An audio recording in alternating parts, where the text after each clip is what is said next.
राष्ट्रपिता महात्मा गांधी सप्ताहाला काल सुरुवात झाली, परवा सुरुवात झाली 1 ऑक्टोबरला। डॉक्टर गणेश देवी उद्घाटक थे राष्ट्रपिता महात्मा गांधी सप्ताह के, और 1 अक्टूबर से लेके 8 अक्टूबर तक हमने लगभग 20 कार्यक्रमों का आयोजन किया है, जिसमें वैचारिक कार्यक्रम है, सांस्कृतिक कार्यक्रम है। डॉक्टर गणेश देवी ने 1 अक्टूबर को 5 बजे इस सप्ताह का उद्घाटन किया, और उनका भाषण जो उपस्थित है उनको बहुत ही प्रेरणादायी लगा। सुबह दोपहर को 3 बजे उनके साथ जैसे हम आज बैठे हैं वैसे हमने डॉक्टर गणेश देवी के साथ इनफॉर्मल डिस्कशन भी किया।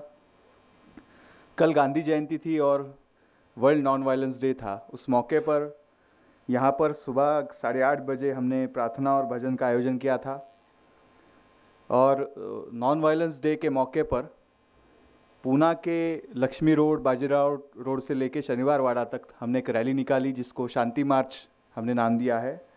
और पूना में जो 2014 को राइट्स हुए थे और सोशल नेटवर्किंग साइट्स पर बहुत गलत मैसेजेस फैलाए गए और मोहसिन शेख नाम के एक इंजीनियर युवक की हत्या हुई, तो 2014 से हमने वो मार्च पूना के गांव में निकाला। पहले वो मार्च कोथरूड में निकलता था। कल सबके लिए हमने प्रसाद भोजन का आयोजन किया था। संस्था का ये हेतु है कि साल भर में जिन लोगों को हमने जोड़ा है वो एक दिन हमारे साथ खाना खाए। तो कल हमने प्रसाद भोजन का आयोजन किया था, और दोपहर को 4 बजे हमने एक फिल्म दिखाई। और आज जो हम इनफॉर्मल डिस्कशन का ये प्रोग्राम हमने ऑर्गेनाइज़ किया है, इसका जो हेतु है, उद्देश्य है, ये यही है कि डॉक्टर अनिल सदगोपाल जैसे राष्ट्रीय स्तर पर शिक्षा क्षेत्र में काम करने वाले व्यक्ति का आज व्याख्यान है शाम को 5:30 बजे। तो इतना नेशनल लेवल पर काम करने वाला व्यक्ति हमारे यहाँ के प्रोग्राम में जो नियमित आते हैं, यहाँ कार्यकर्ता है, पूना में कई सारे कार्यकर्ता यहाँ बैठे हैं, कई सारे शिक्षा के क्षेत्र में काम करने वाले संस्था के कार्यकर्ता बैठे हैं, तो उनके साथ कुछ क्वेश्चन आंसर्स का सेशन भी हो, इनफॉर्मल डिस्कशन हो, इसका हेतु आज के कार्यक्रम का ये है।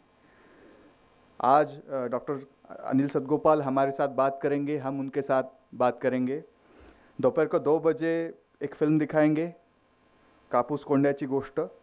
मृणालिनी भोसले इस फिल्म की दिग्दर्शक है।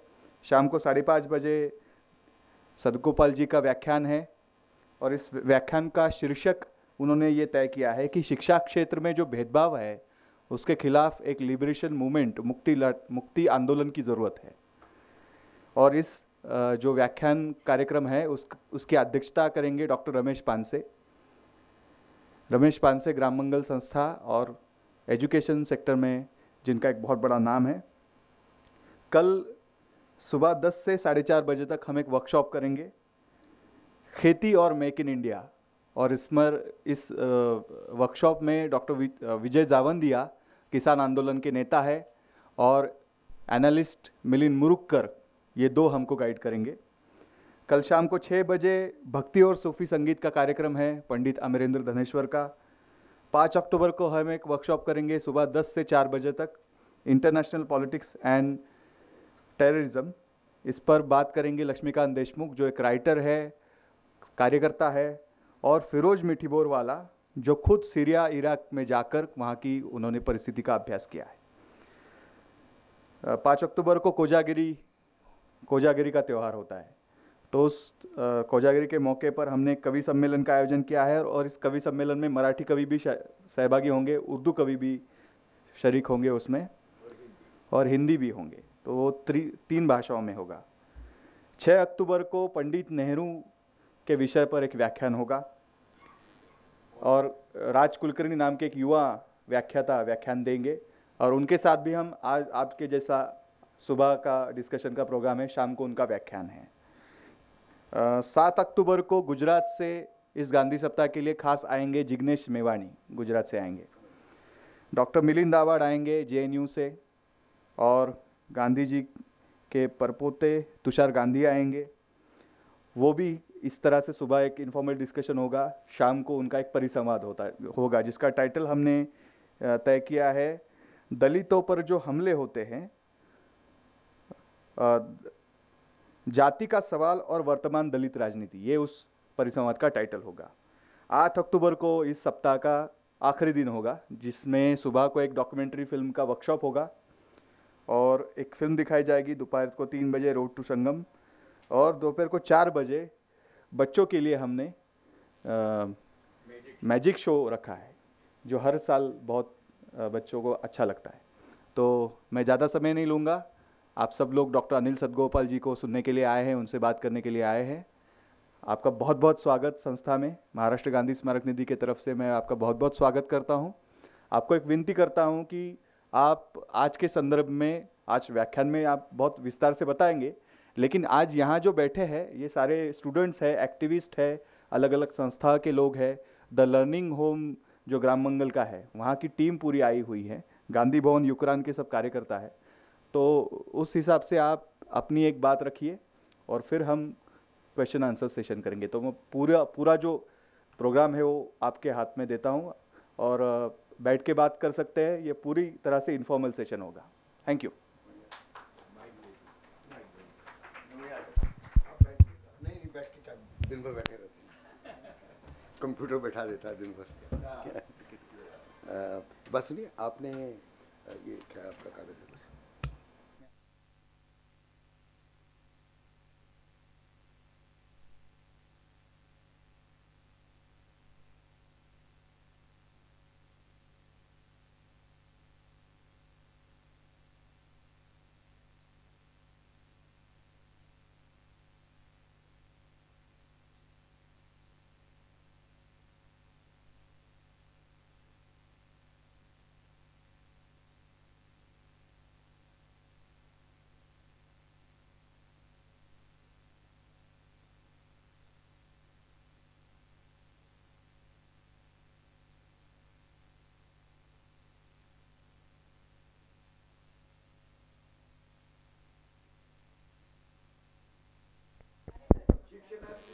डॉक्टर अनिल सदगोपाल जिस विषय पर बात करेंगे वो है गैर बराबरी और गुलामी की शिक्षा के खिलाफ आज़ादी की लड़ाई की विरासत का आह्वान। ये बात हुई ना, ये मैं कहना चाह रहा हूं। उसमें आपने गैर बराबरी की बात की भेदभाव बोल के, पर गुलामी की बात नहीं की, इसलिए मैं परेशान हो गया कि वो आया है नहीं आया है। बहुत बढ़िया, धन्यवाद। साथियों, जैसा है कि ये शाम का व्याख्यान होगा तो उसको तो यहाँ कहने की अब ज़रूरत नहीं है, लेकिन चूँकि आप लोग ज़मीन पे काम करने वाले ज़मीनी कार्यकर्ता हैं, इसलिए मुझे लगता है कुछ मैं ऐसी बात कहूँ जिससे कुछ बहस शुरू हो सके, कुछ नए सवाल उठें जो हम सब मिलके देश को बचाने के लिए। इस समय देश पे हमला हो रहा है, भारी हमला हो रहा है, वैश्विक पूंजी का भी हमला है और फांसीवाद का भी हमला है। तो ये कह के मैं अपने इंट्रोडक्शन भी दे रहा हूँ उसी के ज़रिए, वही मेरी इंट्रोडक्शन है कि इस वैश्विक पूंजी और फांसीवादी हमले के खिलाफ हम जो काम कर रहे हैं उस काम के बारे में कुछ हम और सोच सकें गहराई से। मुझे लगा शायद डॉक्टर सप्तर्षि आने वाले हैं, अगर वो आ सकते हैं कुछ मिनटों के लिए, बिज़ी होंगे तो भी कुछ मिनटों के लिए आ जाए, क्योंकि उनके सामने उन्होंने कुछ सवाल पूछा तो मैंने उसका जवाब देना शुरू किया, तो उसमें बात बदल गई, कुछ और आ गई। तो अगर आ जाते हैं तो वो कहानी मैं पूरी कर दूँगा। वो अच्छा रहेगा, उनके सामने वो कहानी पूरी हो जाए। मैं ये मान के चलता हूँ, क्योंकि लर्निंग होम की बात मैंने यहाँ आने से पहले सुन ली थी और लर्निंग होम के ज़रिए गांधी के विचारों को एक बारी फिर एक ताज़ी नज़र से देख के शुरू करने की कोशिश हो रही है। तो मैं उसी जो बात वहाँ अधूरी लगी वो यहाँ पूरी कर रहा हूँ। बुलाया आपने उनको? अच्छा, हाँ, तो मैं जो हिस्सा उनको सुना चुका था वो भी सुना दूँ, नहीं आए तो मैं बात पूरी कर दूँगा। और लर्निंग होम से जुड़े हुए लोग यहाँ बैठे हैं कोई एक? अरे बहुत हैं, फिर तो बहुत ज़रूरी है मेरी बात कहना। बढ़िया बढ़िया बढ़िया, ओके, धन्यवाद, अच्छा लगा। और आज हमें दिखाएंगे भी, आपने बोला था, ज़रूर ज़रूर। जो कहानी उन्होंने पूछा कि आपके व्यक्तिगत जीवन के बारे में कुछ मालूम नहीं है तो बताइए, तो वहाँ से शुरू हुई थी बात। तो मैं उस बात का आवश्यक हिस्सा यहाँ पेश कर रहा हूँ। जब मैं अमेरिका से PhD करके लौटा तो उसी समय मेरे दिमाग में जुनून था और जुनून को लेके लौटा, और जुनून था कि गांधी के नई तालीम के विचारों को ज़मीन पे उतारने की ज़रूरत है। इतना ही समझा था, ज़्यादा नहीं समझ में आता था, क्योंकि मैं विद्यार्थी सामाजिक विज्ञान का नहीं था कभी भी। मेरा विषय बायोकेमिस्ट्री और मॉलिक्यूलर बायोलॉजी था। मैं DNA को निकालता था, डीएनए की अध्ययन करता था, जीन्स का अध्ययन करता था, तो उसमें कहीं गांधी की बात नहीं आती थी। तो मैं गांधी जी को जानता भी नहीं था, पर कुछ खास कारणों से जो भारतीय विद्यार्थियों का समूह वहाँ था, उन्होंने गांधी का मिलकर अध्ययन किया जब मैं वहाँ था, सन 62 से लेके सन 68 के बीच में।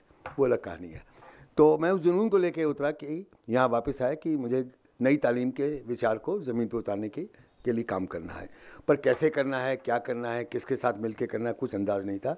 दिल्ली शहर का पला पोसा था। वो कहानी पूरी कर रहा हूँ जो शुरू की थी। हाँ जी, तो जो हिस्सा बता चुका वो आपने नहीं सुना, कोई बात नहीं, वो बता ही चुका हूँ। तो मैं उस जुनून को लेके जब यहाँ वापस आया तो कुछ अंदाज़ नहीं था क्या करना है। तो Tata institute of fundamental research, जो परमाणु ऊर्जा विभाग का संस्थान है बम्बई में, वहाँ मैंने काम शुरू किया। तो वहाँ का जो हर शनिवार इतवार होता था, मैं इस्तेमाल करता था देश के किसी हिस्से में चले जाना शुक्रवार की शाम से, और सोमवार की सवेरे लौटा, नहीं लौटा तो मंगल को लौटा तो सोमवार की कैजुअल लीव ले ली, और अपने ही जेब के पैसों से खर्च करके घूमता था देश भर में। बहुत जगह गया, मतलब उत्तर प्रदेश, तमिलनाडु, वर्तमान उत्तराखंड का हिस्सा, गुजरात और महाराष्ट्र बहुत ही ज़्यादा गया इन दोनों प्रदेशों में। और जहाँ भी किसी ने बोला वहाँ नई तालीम का काम एक ज़माने में हुआ था या अभी भी हो रहा है, जाओ, तो वहाँ मैं चला जाता था और अध्ययन करता था। फ़ायदा मेरा ये था कि सामाजिक विज्ञान तो आता नहीं था, शिक्षा भी नहीं समझ में आती थी ज़्यादा, लेकिन चूंकि विज्ञान का विद्यार्थी था, वैज्ञानिक दृष्टि और वैज्ञानिक पद्धति जरूर मेरे पास थी, तो उसका इस्तेमाल मैंने गांधी को समझने के लिए किया। तो वहीं से मेरी वो बात शुरू थी जहाँ रुक गई थी डॉक्टर सप्तर्षि के साथ, मैं वो पूरी कर रहा हूँ। तो जब मैं घूमा खासकर महाराष्ट्र गुजरात के विभिन्न संस्थानों में और उत्तर प्रदेश में भी, तमिलनाडु बिहार में भी, तो सब जगह मैंने एक बात देखी कि नई तालीम के संस्थाओं में जो 1939, 40, 42 में शुरू हो गई थी, कुछ 1950 के बाद शुरू हुई, तो उन सब संस्थानों में मैंने देखा कि जो विद्यार्थी होते थे वो, मान लीजिए छोटे से खेत में, स्कूल के खेत में काम कर रहे हैं, तो मान लीजिए जो वीड होती है, जो ज़रूरी नहीं है फसल के लिए, उसको निकाल रहे हैं, वीडिंग कर रहे हैं, तो वो एक पीरियड है, वीडिंग कर रहे हैं। उसके 3-4 पीरियड के बाद कभी वनस्पति शास्त्र का विषय आता था, तो अलग से बॉटनी पढ़ रहे हैं। वो कहाँ से पढ़ रहे हैं? जो उस राज्य सरकार की प्रिस्क्राइब्ड बॉटनी टेक्स्ट बुक होती थी, वहाँ से पढ़ रहे हैं। और वीडिंग अलग कर दी। वीडिंग का जो पीरियड था उसमें और बॉटनी के पीरियड में कोई संबंध नहीं था, दोनों अलग अलग होते थे, क्योंकि इम्तहान तो बॉटनी वाले में होगा, इसमें होगा नहीं, तो उस इम्तहान को उन्होंने स्वीकारा हुआ था। ऐसे ही मतलब खाना बनाया तो उसमें बहुत सारी रसायन शास्त्र आता है खाने बनाने में, तो वो रसायन शास्त्र में हल्दी डाली, नमक डाला, मिर्ची डाली, सब कुछ उसका अनुभव वहाँ कर रहे हैं, लेकिन रसायन शास्त्र का विषय बिल्कुल अलग है। ऐसे ही समाज शास्त्र की बात है, तो गांव में गए तो लोगों से मिले, उनकी जात पात पूछी या उनका रोज़गार क्या है वो समझा, और समझ के लौट के आए, उससे कोई लेना देना नहीं है। सिविक्स की किताब अलग है, वो अलग पढ़ रहे हैं। तो मैं हर जगह पूछता था कि ये तो मुझे नई तालीम नहीं दिख रही आपके यहाँ पे, नई तालीम तो ये नहीं दिख रही, क्या थी? यही तो थी, अपने हाथ से काम किया है, गांधी जी ने सिखाया था, अपने हाथ से हम काम करवाते हैं सब बच्चों से। मैंने कहा ये तो ज़रूर है, ये तो गांधी जी ने ये बताया था, पर गांधी जी ने ये भी बोला था इसी में से ज्ञान निकलता है, जो हाथ का काम है, उत्पादक काम है, इसी में से ज्ञान निकलता है। हमने कहा हमने तो यही पढ़ा है उनके भाषणों में, उनके लेखन में, तो आप उसमें से तो ज्ञान नहीं निकला। नहीं, वो करते ना, बॉटनी पढ़ाते हैं, गणित पढ़ाते हैं, फिजिक्स पढ़ाते हैं, समाजशास्त्र पढ़ाते हैं, सब पढ़ाते थे। मैंने कहा नहीं, ये नहीं कहा था ज्ञान, उन्होंने कहा था उसी काम में से, उत्पादक काम में से ज्ञान निकलना चाहिए। फिर जब वो मेरे सवाल को समझ जाते थे, वो सब कहते थे हम समवाय करते हैं। तो ये मेरे लिए नया शब्द था, वो बाद में मैंने सीख लिया उस शब्द का अर्थ। ये समवाय, हम उनका संबंध जोड़ते हैं। तो फिर मैंने उनसे कहा आप पहले संबंध तोड़ते हैं और फिर जोड़ते हैं, ये मुझे समझ में आया। तोड़ते क्यों हैं आप शुरू से जोड़ के क्यों नहीं रखते? वो कैसे संभव है? वो अलग काम है, हाथ से वाले काम, ये अलग काम है, इसको हम जोड़ेंगे ना, जैसे गांधी जी ने बोला था। गांधी जी ने नहीं बोला था, आप पढ़िए 1937 का अक्टूबर 1937 का वर्धा में दिया हुआ भाषण, वो मैंने हिंदी में पढ़ लिया था, आने के पहले ही वहीं पढ़ लिया था, तो अमेरिका में पढ़ लिया था। तो मैंने कहा देखिए पढ़िए ध्यान से। वो कहते हैं मैं जब तकली काटता हूँ तो मैंने कितनी बार तकली को घुमाया, उस गिनती से मैं गणित सीखना शुरू करता हूँ। मैंने कितने गज सूत काट लिया और कितने वजन का काट लिया, उससे मैं उसका वजन लेना और लंबाई नापना सीखता हूँ, तो लंबाई नापना भी सीखता हूँ। और करते करते मुझे समझ में आता है कि इसकी कपास कहाँ उगाई गई, किसने खरीदी, उसे मैनचेस्टर और लंकाशायर में जाके उससे कपड़ा बनाया और वापस भारत को बेचा और हमको लूटा। भारत की लूट साम्राज्यवाद ने कैसे की, ये भी मैं उसी में सीखता हूँ। 1938 22 अक्टूबर 1937 का भाषण वर्धा में पढ़िए। वो हिंदी भी नहीं बोलना चाहिए, वो हिंदुस्तानी है जिसकी वो वकालत करते थे, हिंदुस्तानी में लिखा, वो उसका अंग्रेजी अनुवाद किसी ने नहीं किया है, उसके पैरा इसलिए गूगल में नहीं मिलेगा आपको। और उसके जो पैराग्राफ है काम मेरे एकदम काम के थे, उनका मैंने स्वयं अंग्रेजी अनुवाद करके बहुत जगह छापा है, तो उनका मैं करता रहता हूँ, एक दिन पूरा कर दूंगा उसको। तो ये मैं उनको उद्धृत करता था, उनको बात मेरी समझ नहीं कहते हमने तो समवाय सीखा है। वो बात की बात है, मैंने बहुत जब पढ़ा, फिर डॉक्टर जाकिर हुसैन की रिपोर्ट पढ़ी 1938 की लिखी हुई उसी चीज़ पे, फिर मैंने समझा हाँ ये कोरिलेशन अंग्रेजी में, हिंदी में समवाय, गुजराती में समवाय, ये कहाँ से आया है, वो जाकिर हुसैन साहब की रिपोर्ट से आया है, समवाय स्थापित किया जाएगा। तो मेरा सवाल और तीखा हो गया। वही जब मैं टाटा इंस्टीट्यूट में पढ़ रहा था, मॉलिक्यूलर बायोलॉजी में रिसर्च करता था, पढ़ाता था मॉलिक्यूलर बायोलॉजी, वो करते करते मुझे समझ में आया कि नई तालीम को तो समझा ही नहीं हमारे लोगों ने, उसको तोड़ा पहले और तोड़ के फिर जोड़ने की कोशिश करते, जुड़ती है नहीं वो। बीच में स्टेट बोर्ड का एग्जामिनेशन है, नई तालीम बोर्ड का भी एग्जामिनेशन, गुजरात में नई तालीम बोर्ड बना था अलग से, वो भी तोड़ने की बात करता था, अलग अलग करो और फिर जोड़ो, वो सब जगह समवाय की बात थी। तो मुझे ये तोड़ना था, ज्ञान और उत्पादक काम का जो अभिन्न रिश्ता है, जो गांधी जी ने देख लिया था, समझ लिया था, उसको पहले तोड़ो। तो फिर तो हम लड़ाई हार गए ना, जब तोड़ दिया तो हम लड़ाई हार गए, फिर कौन सी नई तालीम, ऐसे मेरे दिमाग में सवाल आए। तो एक किसी ने मुझे एक बहुत, मेरे से बहुत उम्र में बड़े और बहुत पहचाने नाम है वो गांधीवादी शिक्षा में, उनका नाम है ज्योति भाई देसाई। किसी ने मेरी सन 68-69 में जब मैं टाटा इंस्टीट्यूट में था, उनसे मुलाकात करवा दी। मुझे याद है मेरीन ड्राइव पे खड़े हुए उन्होंने मुझे लंबा लेक्चर दिया गांधीवादी शिक्षा के सिद्धांतों पे। मैंने सुना उनकी बात को, मैंने कहा मैं आपके काम को देखने वेट्स आऊँगा, जहाँ वो टीचर एजुकेशन कॉलेज चलाते थे, मैं वहाँ गया उनके पास और उन्होंने बड़े शौक से दिखाया। तो वहाँ भी यही मैंने समस्या देखी। तो ज्योति भाई के घर बैठ के मैंने शाम को उनसे खूब लड़ाई लड़ी। मैंने कहा मैं तो इस उम्मीद में आया था कि यहाँ समवाय नहीं हो रहा होगा, यहाँ तो निकलेगा उत्पादक काम से ज्ञान निकलेगा। वो सुनते रहे, मुझे मुस्कुराते रहे, कहते तुम ठीक कह रहे हो, तुम ऐसा करो, तुम शाम की संध्या की जो प्रार्थना होगी जिसको जुगतराम भाई चलाते हैं, वो बड़ा मशहूर नाम है गुजरात के, दक्षिण गुजरात में जो इस समय वो आदिवासी इलाका है सूरत के दक्षिण में, तो वहाँ पर उनका बहुत बड़ा प्रभाव था और उन्होंने जंगल की आदिवासियों की समितियाँ बनाई थी, कोऑपरेटिव बनाई थी, और उसका एक सिद्धांत रखा था, 20-22 कोऑपरेटिव थी, हर एक में सिद्धांत था, उनके मेमोरेंडम में लिखा हुआ, इसका 1% जो मुनाफा होगा वो नई तालीम के संस्थानों को खड़ा करने के लिए होगा। बहुत ही गजब की बात थी। तो वो एक बहुत बड़ा प्रभावकारी नाम था। तो मुझे जब पता चला कितने प्रभावकारी आदमी है तो मैं डर भी गया कि मैं तो उस समय बहुत कम उम्र का था, मैं उम्र 30 साल भी नहीं हुई थी। तो वो शाम की संध्या में मैं शामिल हुआ। जब संध्या ख़त्म हो गई तो ज्योति भाई ने मेरा परिचय दिया, वो टाटा इंस्टीट्यूट के वैज्ञानिक हैं, हमारा काम देखने समझने आए हैं। तो उनका अच्छा तुम हो, क्यों आए हो यहाँ पर? तो मैं और घबरा गया उनकी पूरे बातचीत से। मैंने कहा जुगतराम भाई मैं आया हूँ क्योंकि मैं समझना चाहता हूँ क्या है। तो देखा काम? मैंने कहा देखा। क्या समझे? मैंने कहा ये तो गांधी के सिद्धांतों के खिलाफ है। तुमने ज्योति भाई को बता दिया? मैंने कहा बता चुका हूँ। और उन्होंने कहा कि आपके सामने वाली बात कहूँ तो मैं आपके सामने कह रहा हूँ। कहते नहीं पूरी बात बताओ, क्या क्यों तुम ऐसा कहते हो? मैंने समझाई ये वाली बात, वो सुनी, ठीक मैं समझ गया तुम क्या कह रहे हो, तो क्या करना चाहते हो? मैंने कहा मैं तो यही सोच के आया हूँ, अभी भी मेरे मन में यही है कि मैं आपसे इजाज़त लूँ और यहीं पर बस जाऊँ टाटा इंस्टीट्यूट छोड़ के और यहीं पे काम करूँ और गांधी जी के सिद्धांतों को सही ढंग से यहाँ पर प्रतिपादित करूँ, यहाँ उतारें, अभी जो गड़बड़ है उसको ख़त्म की जाए। और यहाँ नहीं होगी वेटछी जो इतना बड़ा तीर्थ स्थान बन गया है नई तालीम के नाम पे, तो फिर और कहाँ होगी? और यहाँ हो जाएगी तो सारे देश को समझ में आ जाएगी। कहते हैं एक बात मैं तुमको कहूँ, बुरा मत मानना, तुम कल सवेरे जो पहली बस जाती है यहाँ से सूरत को, उसे सूरत चले जाओ और मुंबई चले जाओ, लौट जाओ, यहाँ मत रहना कल के बाद। मैंने कहा नाराज़ हो गए, मेरी बात इतना मैं क्रिटिसाइज कर रहा हूँ तुम नाराज़ हो गए हैं, तो बस चले जाओ और फिर यहाँ मत आना काम करने। तो मैंने कहा मैं समझा नहीं ऐसा क्यों कर रहे हैं, ज्योति भाई ने तो ऐसा नहीं कहा रहो यहाँ पे और करो काम। कहते मैं इसलिए कह रहा हूँ तुमको ये वाली बात जो तुम कह रहे हो कोई नहीं करने देगा, न मेरे यहाँ न तो नई तालीम के किसी और संस्थान में, तुमको ये वाली बात कोई नहीं करने देगा। मैं फेल हो चुका हूँ इसको करवाने में और गांधी जी भी नहीं करवा पाए। तो तुमको मैं तुम्हारे जैसे नौजवान को, पढ़े लिखे आदमी को मैं निराश नहीं करना चाहता हूँ।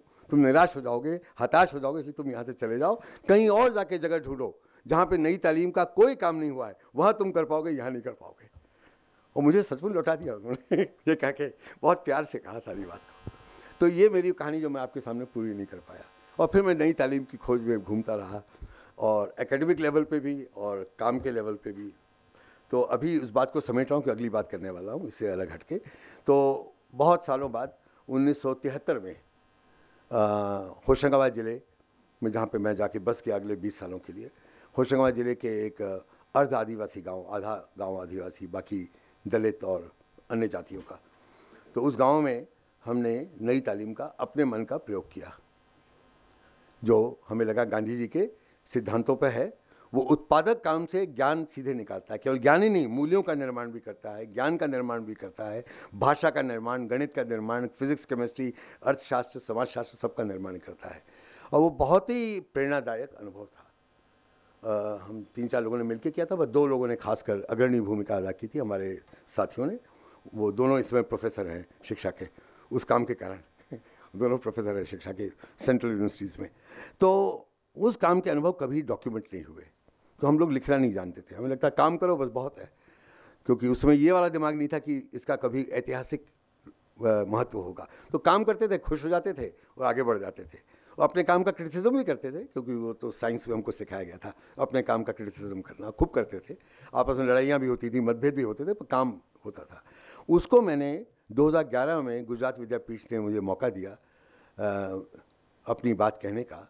तो मैं भूल गया, शायद मैंने 7 व्याख्यान दिए एक सीरीज़ में, और उसको वहाँ पे वीडियो रिकॉर्ड किया। वो ये हैं। इसके मैं 2 सेट लाया हूँ। एक मैं इस उम्मीद में कि जब आया था मई में तो लाइब्रेरी देखी थी, मुझे कहा लाइब्रेरी में होने चाहिए, तो वो लाइब्रेरी में मैं दे दूँगा। एक और है मेरे पास।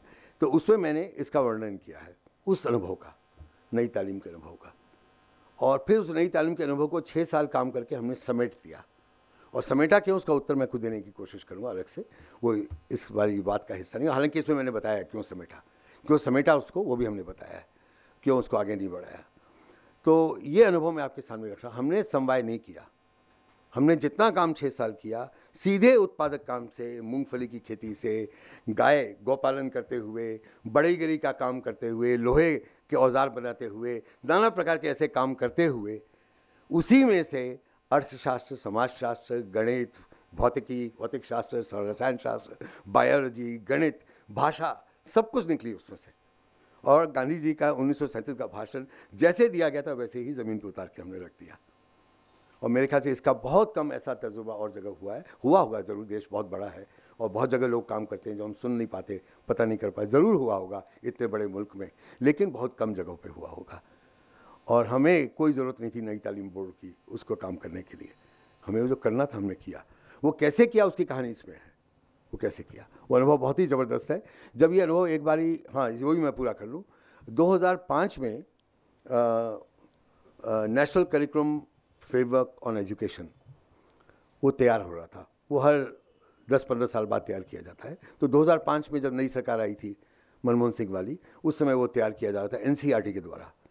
उसकी एक कमेटी बनी थी नेशनल करिकुलम फ्रेमवर्क की, राष्ट्रीय अभ्यासक्रम की कमेटी बनी थी। वो आप में से कई लोगों ने सुना होगा, NCF 2005 के नाम से जाना जाता है। तो उस कमेटी का मैं भी मेंबर था और प्रोफेसर यशपाल उसके चेयरपर्सन थे और प्रोफेसर कृष्ण कुमार उसके NCERT डायरेक्टर होने के नाते उसके मेंबर सेक्रेटरी थे। तो उसने, प्रोफेसर कृष्ण कुमार ने मुझसे एक दिन फ़ोन करके उस कमेटी के गठन के पहले पूछा कि हम इसके तहत इसकी तैयारी के लिए 20 राष्ट्रीय फोकस ग्रुप स्थापित करने वाले हैं उस शिक्षा व्यवस्था के अलग अलग आयामों को लेके। तो उनमें से साइंस एजुकेशन, चूँकि आपने इतना काम किया है साइंस एजुकेशन के विषय पर, जो ग्रुप है उसके आप अध्यक्षता स्वीकार कर लीजिए। ये 2005 की बात है। मैंने कहा नहीं कृष्ण कुमार जी, मैं वो काम नहीं करूँगा, मैं छोड़ चुका हूँ विज्ञान शिक्षण का काम, वो पीछे छूट गया मेरे से, मैं आगे निकल गया हूँ, उस पर आप किसी और साथी को बना लीजिए। कहते हैं इसका मतलब मेरी कोई मदद नहीं करेंगे NCERT के इस काम, इतने बड़े काम में? मैं कहा नहीं, मैं करूँगा, पर मेरी शर्त कुछ और है। एक 21वां फोकस ग्रुप बनाइए, 21st फोकस ग्रुप, उसका नाम दीजिए काम और शिक्षा, वर्क इन एजुकेशन, इसका नाम दीजिए। उसकी अध्यक्षता मुझे दे दीजिए, मैं वो कर दूंगा, उसकी रिपोर्ट तैयार करवा दूंगा। कहते हैं मतलब क्या होगा? मैंने कहा गांधी के 1937 के व्याख्यान को भारत की शिक्षा व्यवस्था में, स्कूल व्यवस्था में, पूरी 14 लाख स्कूल थे, 14 लाख स्कूलों की व्यवस्था में कैसे ज़मीन पर उतारा जाए, कैसे उसको अभिन्न हिस्सा बना दिया जाए स्कूली शिक्षा का, और बाद में उसके जो निहितार्थ उच्च शिक्षा के लिए होंगे वो भी कैसे शामिल किए जाएँ, उसके ऊपर हम रिपोर्ट लिख के आपको देंगे, ये तैयारी करके देंगे। मेरी एक और शर्त है, उसके जितने मेंबर होंगे उनको मैं चुनूंगा सारे देश में से, अलग अलग प्रदेशों में। तो वो मुझे आप इतनी छूट दे दीजिए, विश्वास करके, मैं गड़बड़ नहीं करूँगा, रिपोर्ट बढ़िया तैयार होकर आपको मिल जाएगी। वो मान गए। 21वां फोकस ग्रुप हुआ, वो NCERT की वेबसाइट पर अभी भी मिलती है, वो आप ले सकते हैं। जब वो काम करने गए और पहली कमेटी की पहली मीटिंग हुई, उसमें देश के विभिन्न हिस्सों से लोग थे। तो लोगों ने कहा हम समझे नहीं, इसमें कौन सी नई बात हम कहेंगे। नई तालीम की बात तो सैकड़ों जगहों पे हो चुकी है। अकेले गुजरात में 400 स्कूल चलते थे एक ज़माने में ऐसे, हैं, तो बल्कि बाद में 500 हो गए थे वो। तो कौन सी नई बात हम इस रिपोर्ट में लिखने वाले हैं। तो मुझे समझ नहीं आया क्या कहूँ, सब विद्वान लोग बैठे थे। तो मैंने ये जो पुरानी कहानी थी 1972 से 78 तक की, होशंगाबाद जिले के एक गाँव में जो हमने काम किया था, हमने सुना दी, जो इसमें लिखी हुई है, इसमें बोली हुई है। जब सुनी उन्होंने, कोई 45 मिनट 50 मिनट मैंने बोली होगी, तो उनमें से एक विदुषी तमिलनाडु की थी, वो बोली मुझसे, ये बताओ ये जो आपने कहानी सुनाई है ये गिजू भाई के सपने जैसी है या वास्तव में ऐसा कहीं हुआ है। मैंने कहा मैंने तो आपको गांव का नाम बताया, साल बताए, किन लोगों ने काम किया उनके नाम बताए, तो आप ऐसा क्यों पूछ रहे हैं। कहते हैं ये संभव ही नहीं ऐसा हो पाना, ये तो एक गांव में भी संभव नहीं है, देश की बात तो छोड़िए, आप करें देश भर में हो, 14 लाख स्कूलों में हो, ये तो संभव ही नहीं है। और आप खुद ही कह रहे हैं, गांधी जी खुद ही उसको अपने आंखों के सामने उनको दिक्कत आ रही थी, जब तक अरण्यकांत साहब आए और बस गए आके वर्धा में, तब उनके सामने अरण्यकांत साहब के सामने ये बात हो पाई, नहीं तो और लोग तो कर भी नहीं पाए।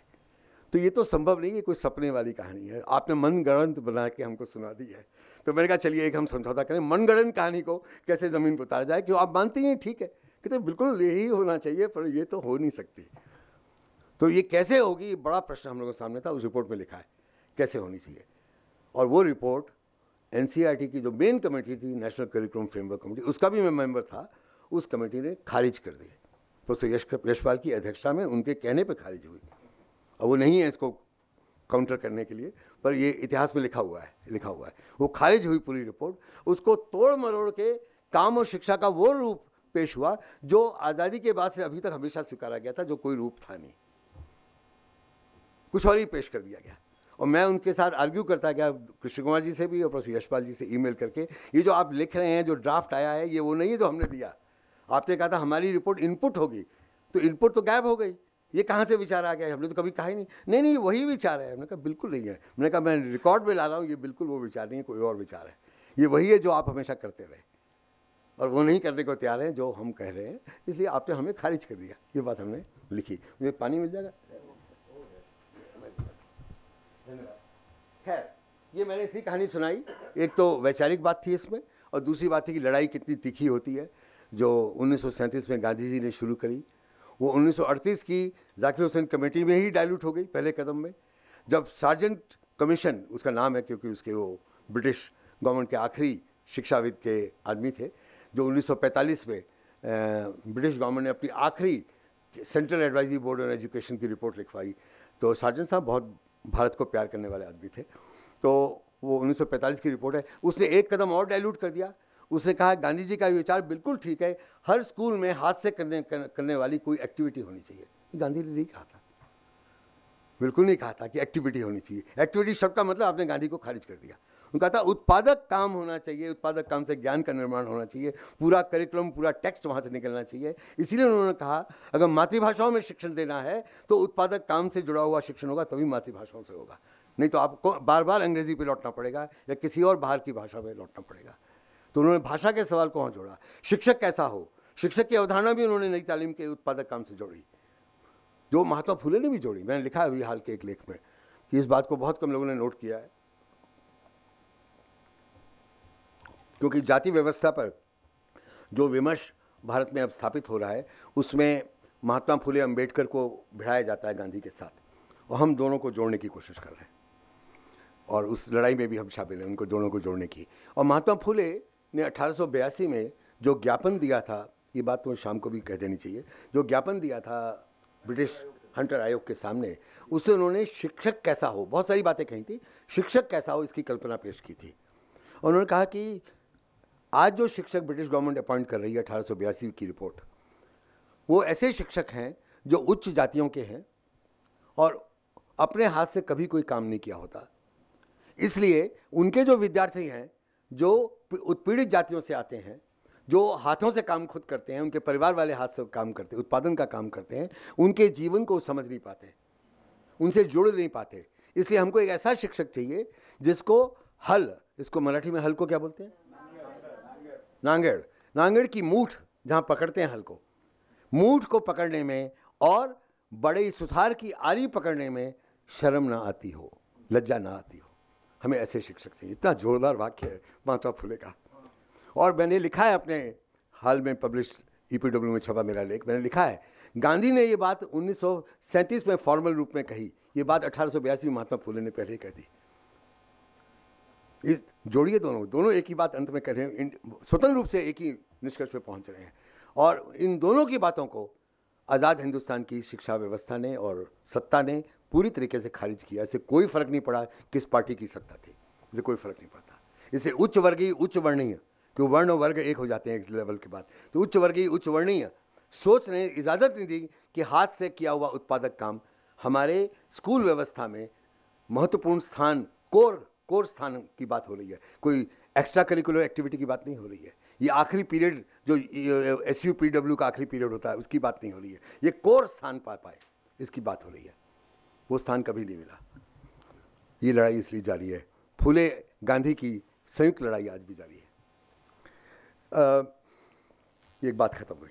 मैं भाषा के सवाल पे आ रहा हूँ, जिससे आप लोग सब जूझते होंगे कि हम सब मन में जानते हैं और दिमाग से भी जानते हैं, और दुनिया भर के भाषा विज्ञानी इस बात को बार बार स्थापित करते हैं और शिक्षाविद भी स्थापित करते हैं कि अगर आधुनिक ज्ञान प्राप्त करना है, आधुनिकतम ज्ञान मैं बोल देता हूँ, आधुनिकतम ज्ञान प्राप्त करना है, उसका सबसे सक्षम जरिया मातृभाषा होती है। इस बात को सिद्धांत के आधार पर भी प्रतिपादित किया जा चुका है और व्यवहार में भी किया जा चुका है अनेकों बार, और दुनिया भर के विभिन्न मुल्कों में अपने अपने ढंग से इसको स्थापित किया गया है। और अगर कोई अपनी मातृभाषा के अलावा कोई भाषा सीखनी है, चाहे वो अंग्रेजी क्यों ना हो, तो अंग्रेजी को भी हासिल करने का सबसे सक्षम माध्यम आपकी मातृभाषा होती है, अंग्रेजी सीखने का भी। और मेरी पीढ़ी के तो सब लोग जो अंग्रेजी बढ़िया अंग्रेजी जानते थे, सबने अपनी अपनी मातृभाषाओं से सीखी, बढ़िया अंग्रेजी सीखी और बिना दिक्कत के सीखी। और वो भौतिक शास्त्री भी बने, रसायन शास्त्री भी बने, और आपके महाराष्ट्र में दुनिया के सबसे बड़े खगोल शास्त्री बने जयन नार्लिकर, वो भी मराठी पढ़ते पढ़ते बने। मराठी हिंदी भी एक लेवल पढ़ी, मराठी माध्यम दोनों से पढ़ा उन्होंने, हिंदी मराठी माध्यम से पढ़ते हुए वो खगोल शास्त्री बन गए। और कभी उनको दिक्कत, एक बार उनको बुला के हमने लेक्चर करवाया दिल्ली में, उनका बहुत पुरानी बात है, तो उनसे लोगों ने पूछा कि आपको कोई दिक्कत नहीं आई एस्ट्रोफिजिक्स सीखते हुए, क्योंकि आपका माध्यम तो हिंदी और मराठी था। कहते नहीं, कोई दिक्कत नहीं आई। फिर उन्होंने बोला मेरे पिता को भी नहीं आई, जो हिंदुस्तान के महान गणितज्ञ थे, उनको भी कोई दिक्कत नहीं आई गणित सीखते हुए, किसी को नहीं आती। APJ अब्दुल कलाम को रॉकेट साइंटिस्ट बनते हुए कोई दिक्कत नहीं, वो तमिल माध्यम के स्कूलों में गए, उनको भी कोई दिक्कत नहीं आई। और सुप्रीम कोर्ट के जजेस, बड़े बड़े डॉक्टर, इंजीनियर, ये सब जो विद्वान लोग हुए मेरी पीढ़ी के, उसके बाद वाली एक और पीढ़ी के भी, उनको किसी को दिक्कत नहीं आई अपनी मातृभाषाओं से अंग्रेजी सीखते हुए या आधुनिक ज्ञान, चाहे कानून का हो, चाहे विज्ञान का हो, चाहे सामाजिक विज्ञान को हासिल करते हुए। लेकिन आज पूरी इस पीढ़ी का और आने वाली पीढ़ी का तो और भी बुरा हाल होने वाला है। आत्मविश्वास डगमगा चुका है, पूरा डगमगा गया है। और मैंने कल भी ठाणे में था, कल भी मैंने इस विषय पे एक बात की, और बहुत इंटरेस्टिंग सवाल भी उठे। खैर मैं अभी वाली बात पे लौटता हूँ। तो और सब जगह जहाँ पे लोग मातृभाषा की बात को जानते हैं, समझते हैं, वो क्या आंदोलन करते हैं, क्या मांग उठाते हैं। हम मांग ये उठाते रहे कि कम से कम 8वीं कक्षा तक तो मातृभाषा में दे दो। तो इस बात से मुझे बहुत परेशानी हो रही थी, पर मैं व्यक्त करना बहुत हाल में सीखा हूँ। तो 3-4 साल पहले कर्नाटक में मातृभाषा के सवाल पर और भाषा का शिक्षा में क्या स्थान होना चाहिए, इस पर एक तैयारी मीटिंग थी, आंदोलन वालों ने की थी, मुझे बुलाया था। तो मैंने कहा आज मैं पहली बार हिम्मत करके एक नई बात कहने वाला हूँ कि आप सब लोग, और मैं भी उसमें शामिल हूँ, हम जो भाषा के महत्व को जानकर मातृभाषाओं को अपनी भूमिका, सही भूमिका दिलवाने के लिए आंदोलन कर रहे हैं, हम लोग अभी तक गलत रास्ते पर रहे हैं। तो सबके चेहरे बिल्कुल बदल गए, ये तो क्या कह रहे हैं, अंग्रेज़ी की वकालत करने वाले हैं क्या। तो मैंने कहा इसलिए हम गलत रास्ते पर रहे हैं क्योंकि हम सब ये कहते हैं कम से कम 5वीं कक्षा तक तो मातृभाषा को मीडियम बना दो, माध्यम बना दो, या कम से कम 8वीं कक्षा तक बना दो। बहुत हिम्मत कोई कहता है तो 10वीं कक्षा तक बना दो। ये गलत मांग है। ये मांग करते ही आप अपनी हार स्वीकार कर लेते हैं। आप ये कहते हैं कि उच्च ज्ञान जो होगा वो तो सब अंग्रेजी में होगा, और सारा नीचे का जो ज्ञान होगा वो अपनी मातृभाषा में ले लो, हमें चिंता नहीं, वो बाद में तो सब अंग्रेजी में होने वाला है। इसलिए अपने आंदोलन की मांग को बदलिए और कहिए कि सारी प्रोफेशनल एजुकेशन, सारी हायर एजुकेशन, इंजीनियरिंग हो, मेडिसिन हो, कानून हो, लॉ हो, कुछ भी हो, वो सारी उच्च शिक्षा अपनी अपनी मातृभाषाओं में होनी चाहिए। ये हिम्मत कीजिए। ये जब आप करेंगे तो फिर आपको प्राइमरी, अपर प्राइमरी और सेकेंडरी में क्या हो ये कहना नहीं पड़ेगा, अपने आप हो जाएगा। आप कहिए यूपीएससी की परीक्षाएं हमारी राज्य घटना में जो 22 भाषाओं की सूची बनी हुई है 8 शेड्यूल में, 8वीं अनुसूची में, उस 22 भाषाओं में यूपीएससी की परीक्षा होनी चाहिए, चाहे वो कोई भी भाषा हो। हमें मतलब 22 में आ गई है, कोशिश की और 22 शामिल हो जाए, क्योंकि 1500 भाषाएं भारत में हैं, और 22 शामिल हो जाए, उसकी हम कोशिश करें, उन 44 में भी करें। वो मांग उच्च शिक्षा, इंजीनियरिंग, मेडिसिन उसमें पढ़ाया जाए, इसकी मांग कीजिए। इकोनॉमिक्स उसमें पढ़ाई जाए, मैथमेटिक्स पढ़ाया जाए, कैलकुलस पढ़ाया जाए, इसकी मांग आप कीजिए। जब ये मांग करेंगे तो आप लड़ाई जीत जाएंगे। तो जब मैं कह रहा था तो अगली कतार में 2 बुजुर्ग आदमी बैठे थे, बहुत बुजुर्ग नहीं थे पर उनके बाल सफ़ेद हो रहे थे, तो जैसे आप लोग बैठे हैं यहाँ पे, वो मुस्कुरा रहे थे। मेरी बात जितनी जोर से बोलता उतना और मुस्कुराते थे। मैंने सोचा मैंने वास्तव में कोई गलत बात कह दी होगी, तो मैं चुप हो गया। मैंने कहा देखिए मुझे लग रहा है मैं कुछ गलत बात बोल रहा हूँ, तो ये जो साथी मुस्कुरा रहे हैं तो उनमें से मैं निवेदन करूँगा कि क्यों मुस्कुरा रहे हैं, सबको समझा दें, मेरी गलती बता दें। तो एक खड़े हुए, उन्होंने कहा नहीं आप गलत नहीं बोल रहे हैं, हम ये मुस्कुरा रहे हैं कि आपको कर्नाटक में आके बात कहने की ज़रूरत क्यों पड़ रही है। मैं क्योंकि आपकी भी मांग सबकी यही है, आपकी लिखित मांग मेरे सामने, हैंडबिल पैम्फलेट सब मेरे पास हैं, जो पर्चा कल आपने बांटा सारे शहर में कि कम से कम 8वीं तक की शिक्षा तो कन्नड़ में होनी चाहिए तो आप ही ने तो कहा है। कहते नहीं ये नहीं मैं बोल रहा, आपको ये मालूम नहीं है कि क्या हो चुका है कर्नाटक में। तब उन्होंने जो कहानी बताई मैं आपसे साझा कर रहा हूँ। कहा कि मैसूर विश्वविद्यालय ने एक 8 साल का प्रोजेक्ट लिया और उनके तय किया 8 साल में हम कन्नड़ में वर्ल्ड एनसाइक्लोपीडिया, विश्वकोश तैयार करेंगे। और उन लोगों ने अपनी कमेटी बनाई, अपने प्रोफेसरों की, अपने आप उन्होंने पूरा कर दिया कि हम दोनों एक डिजिटल कंपनी चलाते हैं, हमको उन्होंने ठेका दिया उसका डिजिटलाइजेशन करने के लिए, इसलिए हमको सारी बात मालूम है। उसका डिजिटलाइजेशन हो चुका है और वो उसमें दुनिया भर के विषयों का, सामाजिक विज्ञान, विज्ञान, मानविकी, लिंग्विस्टिक्स, सब का, सारे ज्ञान का कन्नड़ में प्रस्तुतिकरण हो चुका है, चित्रित, डेटा समेत, ग्राफ अब सब हो चुका है, बात खत्म हो गई है। और अब आप कह रहे हैं कि उच्च शिक्षा में सब होना चाहिए, ये तो हो चुका है।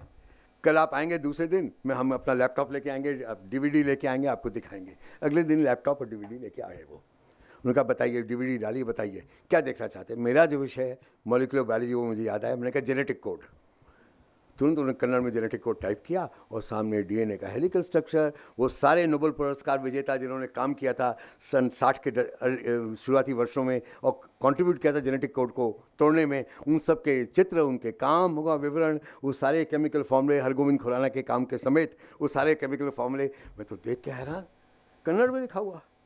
मैंने कहा अच्छा अब एक और टेस्ट लूँगा आपका, क्वांटम फिजिक्स निकालिए। तो क्वांटम फिजिक्स का सारा मामला सामने। फिर मैंने कहा सामाजिक विज्ञान का करूं, कहा बिल्कुल कीजिए। मैंने कहा मार्क्स के विचार, तो मार्क्स के विचार सब सामने आ गए, यहाँ तक कि लेनिन के साथ लेनिन ने क्या कहा और लेनिन और रोजनबर्ग की क्या डिबेट हुई, वो पूरी उन दोनों की फ़ोटो के साथ आ गई। मैं तो हैरान देख के। कहते ये डीवीडी आप ले जाइए, आपको हमारी गिफ्ट है, और दोबारा हमारी धरती पे मत कहना कि उच्च शिक्षा में ज्ञान लाओ। मैं तो अभिभूत, मैंने सबको बात सुनाई। वो डिजिटल उनकी जो डीवीडी लेके बहुत जगह में गया, उसकी कॉपी भी लोगों ने करी, मैंने बांटी। मैंने कहा सीखो कर्नाटक से, कहाँ बात पहुँच चुकी है। अब अभी भी 5वीं कक्षा तक मातृभाषा आ जाए, हम वहाँ आगे नहीं बढ़ पा रहे। इसी का फ़ायदा वो ताकतें उठाती हैं जो कि नहीं चाहती भारत वास्तव में शिक्षित हो। उनका जो षड्यंत्र है भारत को शिक्षित होने से रोकने का। देश के 85% बच्चे जो आर्थिक दृष्टि से निम्न वर्ग के हैं या जातीय दृष्टि से उत्पीड़ित जातियों के हैं, वो 85% हैं। ये डेटा मैं आपके सामने रख रहा हूँ। शक हो तो आप जाइए, आबादी का डेटा देखिए, उसमें शेड्यूल ट्राइब कितने हैं, शेड्यूल कास्ट कितने हैं, मुस्लिम कितने हैं, ओबीसी कितने हैं, चारों को जोड़ लीजिए 85% हो जाएगा। जोड़ के देख लीजिए। 85% बच्चों को शिक्षित नहीं होने देंगे, उनके युवाओं को शिक्षित नहीं होने देंगे। ये फैसला पिछली सरकारें भी कर चुकी थी, पर इस सरकार ने तो हदें पार कर दी हैं।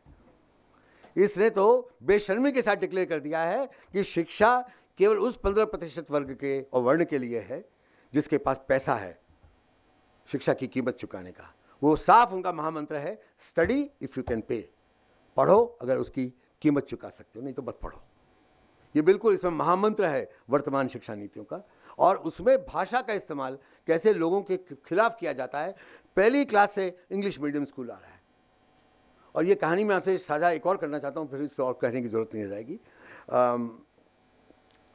2009 में एक राष्ट्रीय माध्यमिक शिक्षा मिशन भारत सरकार ने शुरू किया था, नेशनल सेकेंडरी एजुकेशन मिशन, कि सेकेंडरी एजुकेशन को और आगे बढ़ाना है, अच्छा बनाने का के।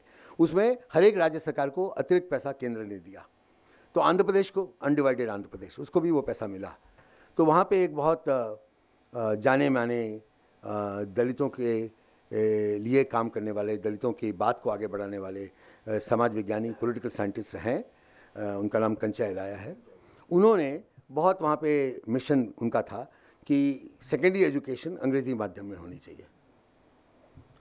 तो उनको बहुत सफलता भी मिली और आंध्र प्रदेश की सरकार ने उनकी बात मान के बहुत सारे सरकारी स्कूलों में तेलुगु मीडियम के सेक्शन के साथ इंग्लिश मीडियम के सेक्शन 9वीं क्लास के बाद से शुरू कर दिया, 9वीं से 12वीं तक के। तो मैं उनको उनके ऑफिस में, उस्मानिया यूनिवर्सिटी के पॉलिटिकल साइंस डिपार्टमेंट के हेड थे, उनको मिलने गया। मेरे मन में यही सवाल था, पर पहले दोस्ती तो करूँ उनसे, तो तब ये सवाल उठाऊँ। तो दोस्ती हुई, वो जानते, हम दोनों एक दूसरे को जानते थे आपके अपने काम के कारण। तो मैंने उनसे कहा कि कंचा, आप एक बात बताइए, मैं इसलिए नाम ले रहा हूँ, पहले मैं नाम नहीं लेता, इसलिए ले रहा हूँ कि अब वो देश भर में घूम के उसकी वकालत और तेज़ी से कर रहे हैं अंग्रेज़ी माध्यम की। तो उनका कहना है अंग्रेज़ी माध्यम दलितों के मुक्ति का रास्ता है और दलितों की मुक्ति के लिए आवश्यक रास्ता है, ये बात वो कह रहे हैं। तो इस पर मुझे उनसे बात करनी थी। तो मैंने कहा ये बताइए, आपकी तो शिक्षा पूरी पहली क्लास से लेके PhD तक ज़रूर इंग्लिश मीडियम में हुई होगी। कहते क्या बात करते हैं, मैं तो तेलंगाना के इलाका के एक गांव का रहने वाला हूँ। उस गांव में तो primary school, upper primary school, secondary school सब तेलुगु में था। आप तेलुगु माध्यम में पढ़े हैं? कहते हाँ बिल्कुल। मैं उस्मानिया यूनिवर्सिटी में तो BA आपने ज़रूर अंग्रेज़ी में किया होगा। कहते नहीं, वो भी तेलुगु मीडियम था, अभी भी तेलुगु मीडियम है उस्मानिया यूनिवर्सिटी में और उनके विश्वविद्यालयों में। मैंने कहा MA?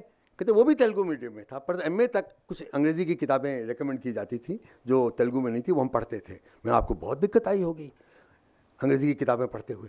नहीं नहीं, कोई दिक्कत नहीं आई, इतने तो परिचय हो ही जाता है काम करते करते। हमने आराम से वो किताबें पढ़ी। मैंने PhD, कि मेरी PhD थीसिस तेलुगु में है और दलितों के सवाल पर है तो मेरी तो तेलुगु में है, पर उसके लिए मुझे अंग्रेज़ी की किताबें बहुत पढ़नी पड़ी, रिसर्च पेपर पढ़ने पड़े। तो मैं लाइब्रेरी में जाता था, वहाँ पढ़ लेता। मैंने कैसे पढ़ लेते थे, आप तो तेलुगु मीडियम के थे, आपको बहुत दिक्कत आ रही थी? नहीं नहीं, कोई दिक्कत नहीं आती थी, हमने सब पढ़ लिया था, कोई दिक्कत नहीं आई थी। मैंने कहा जब ये आपका इतिहास है तो आप काहे को दलितों के पीछे पड़ गए कि वो पढ़ ना पाए, कि वो इंग्लिश मीडियम में पढ़े? वो नहीं पढ़ सकते आपके तरीके से तेलुगु मीडियम पढ़ के वैश्विक स्तर के विद्वान बन गए आप अंतर्राष्ट्रीय स्तर पे आपको उद्धृत किया जाता है आपके काम के लिए। अब इतने बड़े विद्वान बन गए, आपकी किताबें फ्रेंच और जर्मन में ट्रांसलेट हो रही हैं, और वो किताब आप खुद कहते हैं कई किताबें तेलुगु में लिखी गई, तेलुगु से आपने अंग्रेजी करी, अंग्रेजी से फ्रेंच और जर्मन में चली गई। तो आप क्यों पीछे पड़ गए बेचारे इन बच्चों के?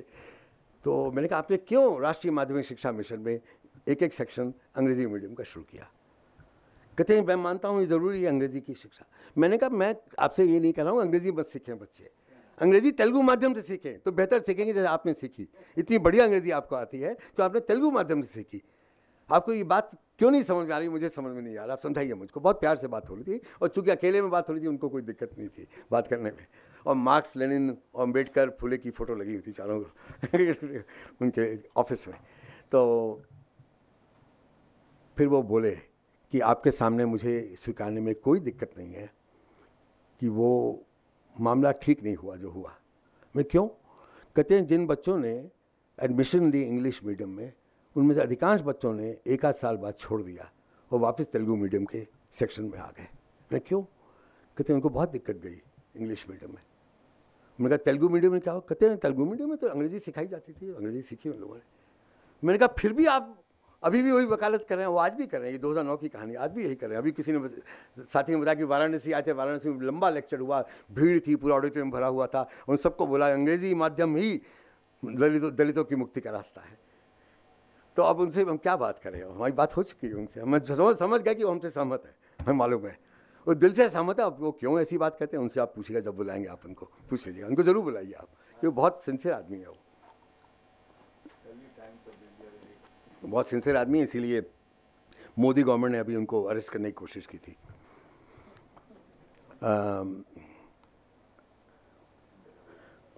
एक और कहानी, लोग कहते हैं कि असंभव है आधुनिक ज्ञान को हमारी भाषाओं में अभिव्यक्त कर पाना।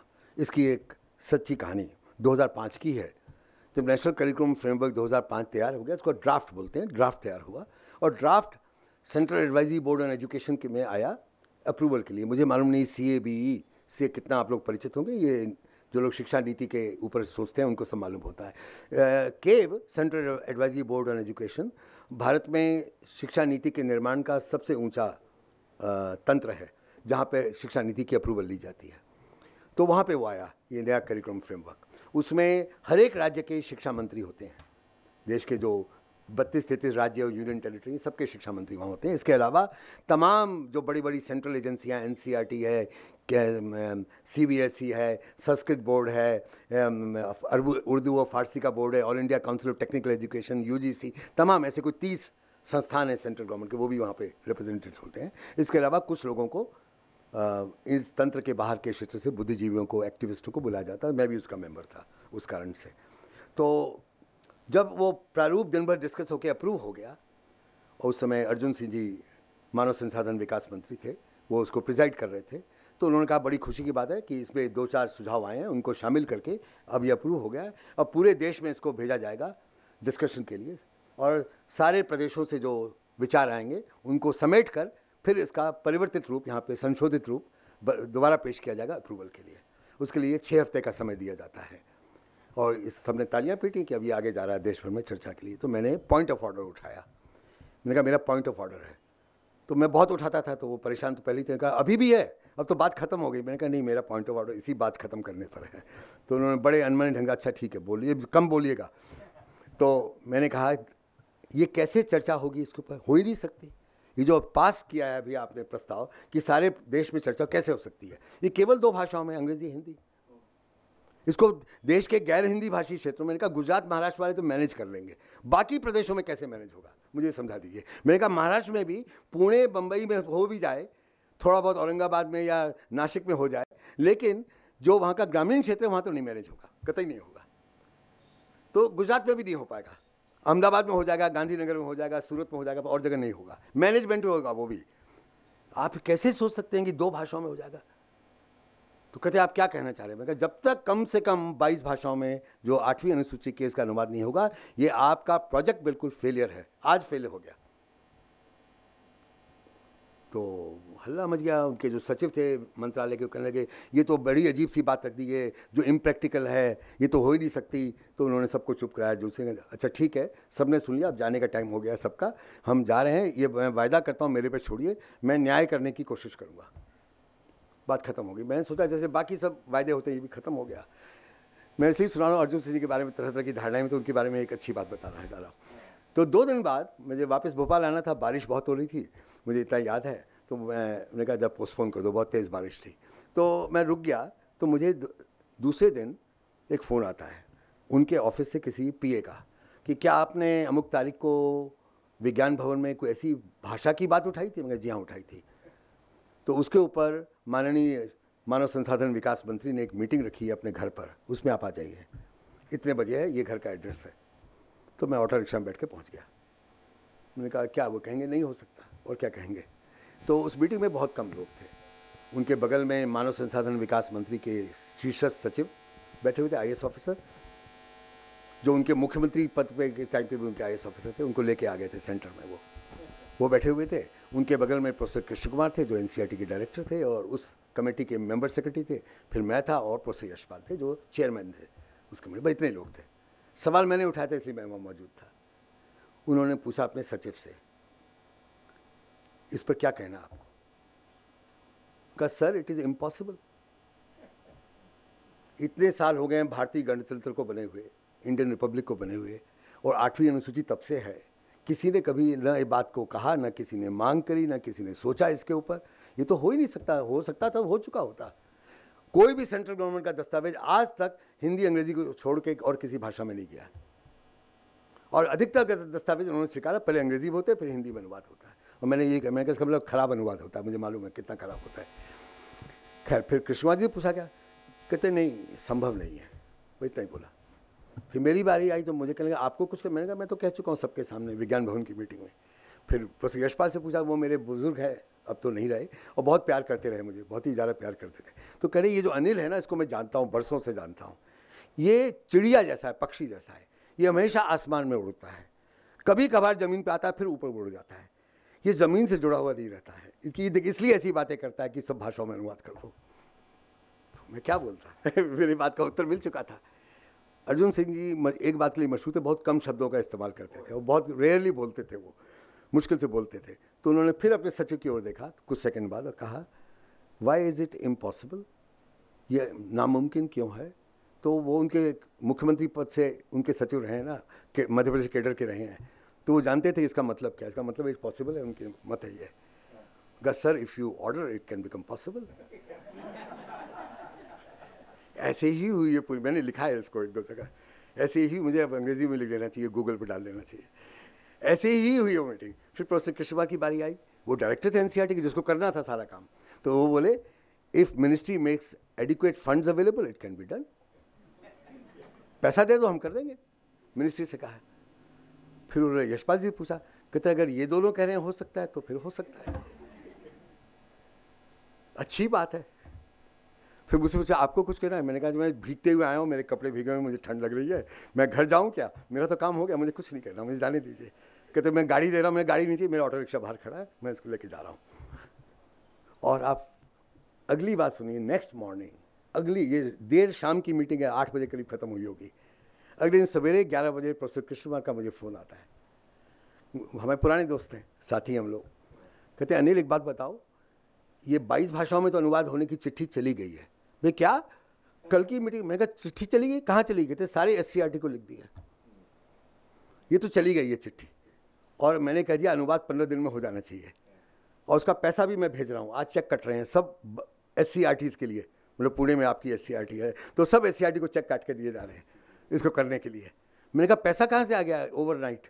वो तो नहीं आ सकता, मुझे मालूम है। कहते हैं वो फ़ोन आ गया मिनिस्ट्री से कि आप काम शुरू कीजिए, पैसा बाद में रियम्बर्स किया जाएगा, काम में देरी मत कीजिए।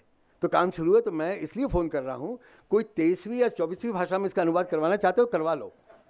मैंने कहा 22 तो को करवाओ। कहते नहीं वो तो हो ही जाएगा, अब क्या है, वो तो होएगा ही, कोई दिक्कत ही नहीं है, तुम 23वीं 24वीं भाषा तुम्हारे दिमाग में ज़रूर होगी तो करवा लो। मैंने कहा हाँ है, वो मेघालय की खासी भाषा, उसे इसलिए करवा दो कि वहाँ बहुत बढ़िया एक एक्टिविस्ट है, वो है मणिपुरी पर खासी भाषा में बात करता है, लिखता है, वो बहुत ही बढ़िया एक्टिविस्ट है। वो बहुत दिनों से कह रहा है मैं खासी गांव में घूम घूम के नेशनल करिकुलम फ्रेमवर्क 2005 पे आम गांव वालों की राय लेना चाहता हूँ, तो उसकी भाषा में करवा दो, उसी को दे दो काम, उसको थोड़ा सा पैसा भी मिल जाएगा काम करने का, और वो खासी में कर देगा। तो इसका खासी में अनुवाद तुरंत कर दिया गया, 10-12 दिन में कर दिया गया, पूरा बड़ा डॉक्यूमेंट का। और उसको लेके, उसका नाम सुरजीत थॉकचॉम है, वो मणिपुरी है, जैसे वो मेरी थॉकचॉम है रही ना वैसे तो वो सुरजीत थॉकचॉम है। वो उस डॉक्यूमेंट को खासी में लेके गांव गांव घूमा, कोई 33 गांव में गया वो, ईस्ट खासी हिल्स के। ये तो बिल्कुल इतिहास है भारत का जो कहीं रिकॉर्ड में नहीं आया। और उसने हर दरबार में, वहाँ पंचायतें नहीं होती, दरबार होते हैं गाँव में, हर दरबार में उसने खासी में नेशनल करिकुलम फ्रेमवर्क पर चर्चा करवाई और रिपोर्ट लिखी। और रिपोर्ट ने ये कहा कि गाँव वालों की ये राय है, अगर NCF 2005 वास्तव में ज़मीन पर उतार दिया गया तो हमारे गांव के सब युवा निकम्मे हो जाएंगे, वो हमारे किसी काम के नहीं रहेंगे, वो गांव में रहने लायक नहीं रह जाएंगे, वो सब निकम्मे हो जाएंगे। और समझाया क्यों कह रहे हैं, खासी में लिखा है, तो सब खासी में लिखा, उसका अंग्रेजी अनुवाद बाद में हुआ। और जैसे अंग्रेजी में निनकम्पूप इसका ट्रांसलेशन हुआ, दिल बिकम निनकम्पूप्स, उसका फिर खासी में भी शब्द था। और इतने ताकतवर ढंग से बात कही गई क्योंकि उनकी भाषा में थी,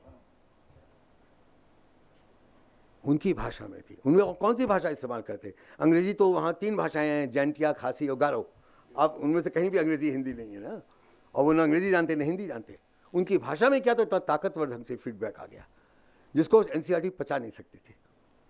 और उन्होंने कहा कि हमें ये बताया गया, और सुरजीत थॉकचॉम ने बताया, क्योंकि हमारी कमेटी के मेंबर भी थे, कि हमने एक रिपोर्ट दी जो खारिज कर दी गई है, जो कहती है उत्पादक काम सारी स्कूल व्यवस्था के केंद्र में हो, करिकुलम का केंद्र बने, अभ्यासक्रम का केंद्र बने, उसको खारिज कर दिया गया। तो उनका वो जो रिपोर्ट खारिज होगी वापस लाई जाए। ये खासी भाषा थी। इसलिए जब कल ये मैंने कहानी ठाणे में सुनाई तो एक साथी बोले, कहते था इसमें एक दिक्कत है आपकी बात में। दिक्कत ये, कल शाम की बात है, दिक्कत ये है कि हम भी ऐसे ही अपनी भाषा में मराठी में खूब करते हैं, पर मेरी मराठी फ़र्क है। मैं महाराष्ट्र के जिस इलाके से आया हूँ वहाँ पे अलग ढंग की, जलगांव के इलाका, अलग ढंग की मराठी बोली जाती है। जब मैं यहाँ पे आके ठाणे में, मुंबई में, पुणे में मैं टीचर हूँ, तो मैं अपनी भाषा में बात करता हूँ, मुझे लोग गंवार कहते हैं। उसका भी आत्मविश्वास डगमगा रहा है ना। मुझे गवार कहते हैं क्योंकि मैं अपनी भाषा में बोलता हूँ, वो मराठी नहीं है, उससे फ़र्क है। मुझे समझते सब है पर मुझे गवार बोलते हैं। तो मैंने कहा फिर आप क्या करते हैं, आपको शर्म आ जाती होगी? कहते नहीं मैं बोलता रहता हूँ जो बोलता हूँ। मैंने कहा बड़ी अच्छी बात है। मैंने कहा अगर मुझे कोई गवार कह दे तो मुझे फ़क्र होगा कि मुझे गवार कह दिया, मुझे बहुत गौरव होगा कि मुझे गवार कह दिया, इसका मतलब मैं ज़मीन से निकल के आया हूँ। मैंने कहा आप क्यों घबराते हैं कोई गवार बोले? कहते बात यह है कि मेरे पास वो पक्के संस्कृत निष्ठ पारिभाषिक शब्द नहीं है, वो टर्मिनोलॉजी नहीं है मेरे पास, तो मैं बिना टर्मिनोलॉजी की अपनी बात कह लेता हूँ। तो टर्मिनोलॉजी कैसे आएगी हमारी भाषाओं में? तो बड़ी कमज़ोर भाषाएं हैं हमारी भाषाएं। मैंने कहा अच्छा आपकी भाषा बड़ी कमज़ोर है? कहते हैं जी हाँ बहुत कमज़ोर है, सब बताते हैं मेरी भाषा बड़ी कमज़ोर है। मराठी में संस्कृत में खड़ी की गई टर्मिनोलॉजी है, वो मैंने सीखी नहीं, ना मैं सीखने का मन करता है मेरा। तो मैंने कहा इस पर मेरी अगली कहानी सुन लीजिए। और मेरी आखिरी कहानी है भाषा के सवाल पे। वो कहानी ये है कि सन 2007 में बिहार सरकार ने, नीतीश कुमार मुख्यमंत्री थे, उन्होंने एक आयोग गठित किया बहुत प्रेशर में आकर। वो आयोग का नाम था बिहार समान स्कूल व्यवस्था आयोग, Bihar common school system commission. उसके 3 मेंबर थे, 2 IAS ऑफिसर थे, 1 मैं था। तो हम लोगों ने उसकी रिपोर्ट टाइम पे, जी हाँ मुचकुंद दुबे वाला, वो 10 महीने में पूरी करके सबमिट कर दी गई। तो सबमिट करने के पहले तो वो रिपोर्ट देश की मातृभाषा में लिखी हुई थी जो अंग्रेजी होती है। तो 2 IAS ऑफिसर थे, उन्होंने कहा नहीं हिंदी में नहीं लिखेंगे हम, उन्होंने अंग्रेजी में लिखी। फिर उसका अनुवाद होना था, तो अनुवाद अब कौन करे 400 पेज की रिपोर्ट का। तो फिर वहाँ पे आजकल बहुत कंपनियां खुल गई हैं अनुवाद करने के लिए, क्योंकि बिहार सरकार भी बात हिंदी करती है, सारा अंग्रेजी में लेखन करती है, फिर हिंदी में अनुवाद करवाती है, तो बिजनेस हो गया ये। तो एक ऐसी छोटी फर्म के 3 लोग आए, नौजवान लोग मेरे पास। मैंने कहा ये काम मैं करवाऊंगा अनुवाद का, क्योंकि किस तरह का अनुवाद होना चाहिए उसमें मेरी बड़ी दिलचस्पी है। तो उनसे मैंने कहा ये 5 पेज ले लो, पहले 5 पेज का अनुवाद करके ले आओ, टेस्ट है। तो करके ले आए वो 3-4 दिन में, और कहा हमें बड़ी मुश्किल गई, हमने कर तो दिया पर हमें आपके बारे में मालूम चल गया आप क्या करते हैं, हमें बड़ी मुश्किल गई है शुरुआत को करने में। बहुत सारे शब्द हमको खुद भी समझ में नहीं आते, जब समझ में आते थे अंग्रेजी के शब्द तो उनकी हिंदी में कुछ हमको समकक्ष शब्दावली नहीं मिलती थी। हम क्या करें, हमें समझ में नहीं आ रहा था। तो हमने जितना बना कर दिया। तो मैंने देखे वो शब्द में कहा ये तो गलत अनुवाद हुआ है, ये अर्थ का अनर्थ हो गया इसमें, ये तो ठीक नहीं है, तो क्या करें, ये तो शब्द ही नहीं है। मैंने कहा कुछ तो है पर कुछ जगह मैं भी मानता हूँ हिंदी में शब्द नहीं मिलेंगे, मैं मानता हूँ। मैंने कहा आप क्यों हिंदी से इतनी उम्मीद लगाते हैं, ये सबसे कम उम्र की भाषा है देश की, केवल 250 साल पुरानी, 1857 के बाद इसका जन्म हुआ है, पहले तो थी ही नहीं है, तो आप क्यों इतनी उम्मीद लगा के बैठे हैं। मैंने कहा आप कौन सी भाषा बोलते हैं? कहते हैं एक ने मैथिली बोला, एक ने भोजपुरी कहा, एक तीसरे ने मगही कहा। मैंने चलिए हिंदी को भूल जाइए, हम भोजपुरी, मगही और मैथिली में बात करेंगे कि इन तीनों भाषाओं में इन विचारों के लिए क्या शब्द है। मैं आपको उसका अर्थ समझाऊंगा, 2-4 लाइनों में समझाऊंगा, इसका ये अर्थ है। एक हमने 50 शब्दों की लिस्ट बनाई, सब टेक्निकल शब्द थे एजुकेशन के, मतलब केवल साइंस में टेक्निकल शब्द नहीं होते, एजुकेशन में भी होते हैं, हर एक विषय में है। हमने 50 शब्दों की लिस्ट बनाई उन्हीं 5 पेज से। मैंने कहा इस शब्द का ये अर्थ होता, समझाया। जैसे मैं समझा रहा था कभी मैथिली वाला बोल पड़ता था, कभी भोजपुरी वाला, अरे इसको तो हमारी भाषा में ये बोलते हैं। तो मैंने कहा आपको किसने रोका मैथिली लिखते हैं? मैथिली का शब्द लिखते हैं, मगही का लिखते हैं, भोजपुरी का लिखते हैं, तो बात आ जाती है, बहुत नज़दीक आ जाती है हमारे। और उस दिन हमने तय किया, वो प्रोजेक्ट मेरा कभी पूरा नहीं हुआ। मैंने पूरी रिपोर्ट में 500 शब्द खोजे जिसके हिंदी में सही शब्द नहीं थे, और मुझे पूरा विश्वास अब ब्रज में मिलेंगे, अवधी में मिलेंगे, मगही और भोजपुरी मैथिली मिलेंगे, मेरे प्रदेश की मालवी और निमाड़ी में मिलेंगे, जरूर मिलेंगे। सब पुरानी भाषाएं हैं, हिंदी तो कुछ नहीं उसके सामने। तो अब ये बोलियां हो गई हैं, सब भाषाओं के लिए कहा जाए तो बोलियां हैं सब। तो मैं आपको बताता हूं बोली और भाषा का फर्क क्या है। ये जो बोलियां हैं ये भाषा कैसे बनती है? बोली तब भाषा बनती है जब बोली को बोलने वाले लोगों के पास लड़ाकू हवाई जहाज और टैंकर आ जाते हैं, AK-47 आ जाती है, तब वो भाषा बन जाती है, नहीं तो बोलियां रह जाती हैं। ये जो भाषाएं थी 1200 साल, 1500 साल, 2000 साल पुरानी, जिसमें रामचरितमानस रच दी गई, जिसमें महात्मा फुले ने लिखा, ये सब बोलियां बन जाती हैं, क्योंकि इनके पास ना लड़ाकू हवाई जहाज है, ना मिलिट्री है, ना नेवी है, ना कुछ नहीं है इनके पास। जिस दिन वो सत्ता आ जाएगी, इन सब की भाषाएं बोलियां नहीं रहेंगी, भाषाएं बन जाएंगी। तो विचार कीजिए बोली भाषा कैसे बनती है। इसलिए वो समृद्ध भाषा अवधी, वो समृद्ध भाषा ब्रज और मैथिली तो बहुत ही समृद्ध भाषा है। मैंने मैथिली में भाषण सुने हैं लोगों के, दरभंगा में बैठकर दरभंगा विश्वविद्यालय के प्रोफेसरों के भाषण सुने शिक्षा के विषय पे, धुआंधार भाषण, और उनको कोई ज़रूरत नहीं पड़ी हिंदी शब्द का इस्तेमाल करने की, मैथिली में बोल रहे थे वो। मैंने ट्रांसलेटर बगल में बैठा कर रखा था, वो मैथिली से हिंदी बार बार किया जा रहा था। और एक आखिरी बात बता रहा हूँ, जब वो महारानी, ब्रिटेन की महारानी की डंडी घूमी भारत में 2010 का ओलंपिक हुआ जब, कॉमनवेल्थ वाला, तो उसकी डंडी घुमाई गई। और जब डंडी घूमी, औपनिवेशवाद का, बसाहटवाद का प्रतीक स्वरूप सब जगह घुमाई गई कि हम गुलाम थे याद दिलाने को, तो भोपाल भी पहुंची। तो हमने भोपाल में उस डंडी का विरोध करने के लिए, ओलंपिक का नहीं, डंडी का विरोध करने के लिए एक बड़ा आयोजन किया। तो उसमें आदिवासी क्षेत्रों के भी लोग आए। तो चौरास्ते को ट्रैफिक रोक के किया, तो ट्रैफिक रुका हुआ था। तो उसमें निमाड़ कहाँ है? आपके बिल्कुल बगल में खरगोन खंडवा, जहाँ निमाड़ी बोली जाती है, जहाँ पे मेधाताई का आंदोलन चलता है, उसी इलाके में है। जहाँ वही इलाका है। बड़वानी में कम बोली जाती है, पर खरगोन खंडवा तो बिल्कुल बड़वानी में बोली जाती है, निमाड़ी। तो निमाड़ के आदिवासी भी आए थे। तो निमाड़ के एक आदिवासी ने कहा हम भी बोलेंगे, कॉमनवेल्थ गेम्स से हमको भी बोलना है। वो तो एक आदिवासी है, गांव में लकड़ी बटोरता है, महुआ बटोरता है, वहाँ से उसकी जीविका चलती है। उसने कहा मुझे ही बोलना है कॉमनवेल्थ गेम्स से। वो बंदा निमाड़ी में, उसे पूछा हिंदी मेरी कमज़ोर है, मैं निमाड़ी में बोल लूँ? सबने कहा बिल्कुल बोलिए निमाड़ी में। तो निमाड़ी में बोला। वो 40-50 मिनट धारा प्रभाव निमाड़ी में बोला कॉमनवेल्थ गेम्स के ऊपर। केवल जब कॉमनवेल्थ गेम्स आता था बीच में वो कॉमनवेल्थ गेम्स बोल देता था, और उसके बाद वापस निमाड़ी में चला जाता था। उसको कोई दिक्कत नहीं निमाड़ी में बोलने में, जिस भाषा का नाम भी लोगों ने नहीं सुना। धुआंधार। और जितने देश के आंदोलन हैं, चाहे वो जमीन बचाने के हों, चाहे विस्थापन के खिलाफ हों, चाहे न्यूक्लियर एनर्जी का प्लांट रोकने के लिए हों, चाहे थर्मल पावर प्लांट के खिलाफ हों, चाहे जीविका के लिए हों, रोजगार के लिए हों, शिक्षा के लिए हों, जितने आंदोलन हैं उनका सारा चिंतन पहले अपनी मातृभाषा में होता है, फिर उसका किसी और भाषा में अनुवाद होता है। पॉस्को की लड़ाई जीती गई है। पॉस्को में जहाँ पे कोरिया की इतनी बड़ी मल्टीनेशनल कंपनी अपना स्टील प्लांट लगाने वाली थी, वहाँ के लोगों ने उसका बड़े सृजनात्मक तरीके से विरोध किया। अंत में उसको पीछे हटना पड़ा, जबकि भारत सरकार, उड़ीसा सरकार दोनों उसके पीछे थी। और वहाँ पे बंदूक लेके वहाँ पे सिपाही खड़े थे घेर के गाँव के, उसके बाद भी पीछे हटे।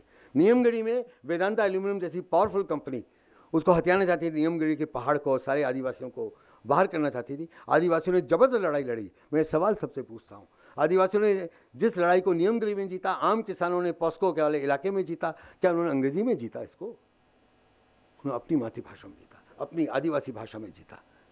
तो क्यों ये आत्मविश्वास हमारा डगमगाया? वो आज भी भाषाएं हमारी ताकत का चिन्ह बनी हुई है, प्रतीक बनी हुई है। हमें यहाँ से पूरी लड़ाई लड़नी पड़ेगी।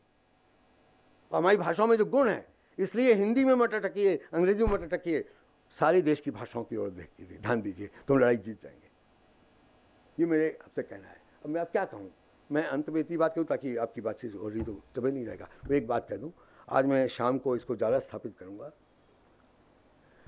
ये बात मैं बहुत छोटे में कहूँगा, एक आंकड़ा देखें। आंकड़ा ये है कि आज की तारीख में ये सवाल हम पूछें, कितने प्रतिशत बच्चे जो पहली क्लास में शिक्षा शुरू करते हैं वो 12वीं क्लास पार कर पाते हैं? मैंने 8वीं क्लास नहीं कहा जो राइट टू एजुकेशन एक्ट बोला, मैं 12वीं क्लास बोला, क्योंकि राइट टू एजुकेशन एक्ट निरर्थक है जो 8वीं क्लास के बाद की बात नहीं करता है। क्योंकि 8वीं क्लास के बाद जीवन में एक नया रास्ता अपनाने का कोई दरवाज़ा नहीं खुलता है। जो दरवाज़ा खुलता है नया रास्ता अपनाने का, ये तय करने का कि मुझे डॉक्टर बनना है कि इंजीनियर बनना है, मुझे कलेक्टर बनना है या मुझे वकील बनना है, ये रास्ता केवल 12वीं के बाद खुलता है। अगर आप चाहते हैं लोग अपने माँ बाप के जातिगत पेशों से बाहर निकलें, वो काम न करते रहें जो उनको मजबूरन जातिगत उत्पीड़न के कारण करना पड़ा है, उसे बाहर निकले, तो 12वीं क्लास के बाद ही वो बात शुरू हो सकती है, उसके पहले नहीं हो सकती है। इसलिए मैं 12वीं की बात कर रहा हूँ।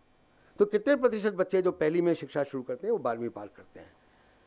केवल 6% आदिवासी बच्चे 12वीं पार करते हैं जो पहली में दाखिल होते हैं। केवल 8% दलित 12वीं पार करते हैं, 9% मुस्लिम और 10% ओबीसी। यानी 90% से ज़्यादा उत्पीड़ित जातियों के बच्चे 12वीं पार नहीं करते हैं, इसलिए उच्च शिक्षा के लिए कभी भी एलिजिबल नहीं हो पाते हैं। इसलिए वो तय नहीं कर सकते कि मैं डॉक्टर बनूं या साइंटिस्ट बनूं या अर्थशास्त्री बनूं। वो तय करने का उनको अधिकार कभी नहीं मिलता है, वो बाकी उच्च वर्गों उच्च वर्णों वालों को मिलता है। ये तथ्य है आज का। इसको भारतीय गणतंत्र के इतने सालों तक हम बदल नहीं पाए हैं। इसलिए मैं एक केवल इसे नहीं और जितनी बातें कर रहा हूँ इस सब के संदर्भ में मैं एक धारणा आपके सामने रख रहा हूँ, इस पर विचार कीजिएगा। ये धारणा मैंने कल भी थाने में रखी थी, यहाँ फिर रख रहा हूँ, आज रखूँगा शाम को फिर पूरे विस्तार के साथ, कि भारत की पूरी शिक्षा व्यवस्था केजी से लेके पीजी तक पूरी शिक्षा व्यवस्था भारत के 85% बच्चों युवाओं के काबिल नहीं है। ये 85% बच्चों युवाओं के लिए नाकाबिल है, ये काबिल नहीं है कि उनको शिक्षित कर सके। इसको पता ही नहीं है उनको शिक्षित कैसे करना है। वो शिक्षित होने आते हैं लेकिन भगा दिए जाते हैं। जो भगाए नहीं जाते वो विद्रोह करते हैं और खुद चले जाते हैं। एक भी बच्चा आज तक भारत में कभी ड्रॉप आउट नहीं हुआ, हालांकि सरकार के आंकड़े बताते हैं कि कितने ड्रॉप आउट होते हैं। वो ड्रॉप आउट कह के अपनी नैतिक जिम्मेदारी से छूट जाते हैं। तो ड्रॉप आउट का मतलब तुम्हारी गलती है, तुमने छोड़ी ना स्कूल, तुमने छोड़ा स्कूल 5वीं के बाद या 6ठी के बाद या 4थी के बाद, तुम्हारी गलती है, तुम्हारे परिवार की गलती है, खोट है तुम्हारे परिवार में, तुम्हारे इतिहास में खोट है कि तुम दलित हो, तुम मुस्लिम हो, तुम ओबीसी हो, तुम्हारे इतिहास में खोट है, तुमने स्कूल छोड़ दिया। अगर वो बोलेंगे कि हमने इतने प्रतिशत बच्चों को पुश आउट किया है, तो उंगली ये नहीं होगी, इधर होगी, हमने पुश आउट किया है, उंगली इधर होगी। वो उंगली इधर करने से डरते हैं, अपनी समीक्षा करने से डरती है सत्ता, इसलिए ड्रॉप आउट बोलती है। टर्म ड्रॉप आउट इसीलिए इजाद की गई है, नहीं तो बोलते इतने प्रतिशत पुश आउट हो गए, इतने प्रतिशत वॉकआउट हो गए, विद्रोह करके निकल गए। और जो विद्रोह करके निकले उसमें बाबा साहब अम्बेडकर भी हैं, गांधी भी हैं, सब विद्रोह किए, हमको नहीं पढ़ना अब और दूसरों को कहते हैं मत पढ़ो, ये विद्रोही लोग हैं। तो आप विद्रोह को पहचानना नहीं चाहते, इसलिए ड्रॉप आउट बोलते रहते हैं। ये नाकाबिल शिक्षा व्यवस्था को हम कैसे काबिल बनाएं भारत के 85% बच्चों के लिए। अगर वो कर देंगे, भारत के 100% बच्चों के लिए काबिल बना देंगे। वो मुसहर लड़की, बिहार की मुसहर वहाँ की सबसे दलित, निचली दलित जात है बिहार की, इससे नीचे कोई बिहार का दलित नहीं होता है।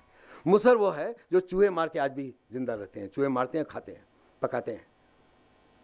तो जो मुसहर विकलांग लड़की है, हमारी शिक्षा व्यवस्था अगर उस मुसहर विकलांग लड़की को पढ़ा पाती है, शिक्षित कर पाती है, 12वीं पार करवा के उच्च शिक्षा के दरवाजे खोल पाती है, तब तो वो शिक्षा काबिल है देश के, नहीं तो काबिल नहीं है। ये शर्त मैं रख रहा हूँ, इसमें सोचिए। और वो इसलिए रख रहा हूँ, वो लड़की 4 बोझे लेके चलती है। लड़की होने के कारण पितृसत्ता का बोझ, मुसहर होने के कारण जाति व्यवस्था का बोझ, और विकलांग होने के कारण साधारण सामान्य शरीर के ऊपर गर्व करने वाले हम सब लोगों का बोझ, और गरीब होने के कारण भारत की पूंजीवादी व्यवस्था का बोझ। 4 बोझ ढोने वाली लड़की अगर शिक्षित हो जाती है, तब भारत का लोकतंत्र गणतंत्र बन जाता है, नहीं तो लोकतंत्र भी नहीं रहता। धन्यवाद।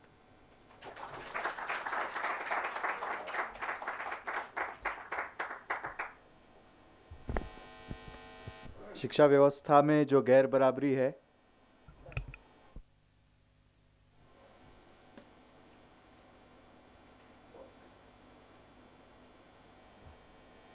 आज की शिक्षा व्यवस्था में जो गैर बराबरी है और जिस प्रकार से गुलामी की बात आपने की, मातृभाषा में शिक्षा होनी चाहिए, इसके बारे में आपने इतनी विस्तार से बात की कि कई सारी हमारे शंकाएं दूर हो गई, कई सारे नए सवाल भी आगे आए हैं।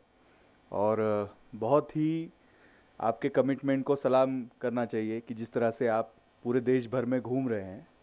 तो मैं आप सबको अनुरोध करूंगा, आपके मन में कोई सवाल हो, कुछ कमेंट करना हो, तो आप डॉक्टर अनिल सबगोपाल जी से बात कर सकते हैं। हमारे पास कुछ समय उसके लिए बाकी है। प्रसाद सर।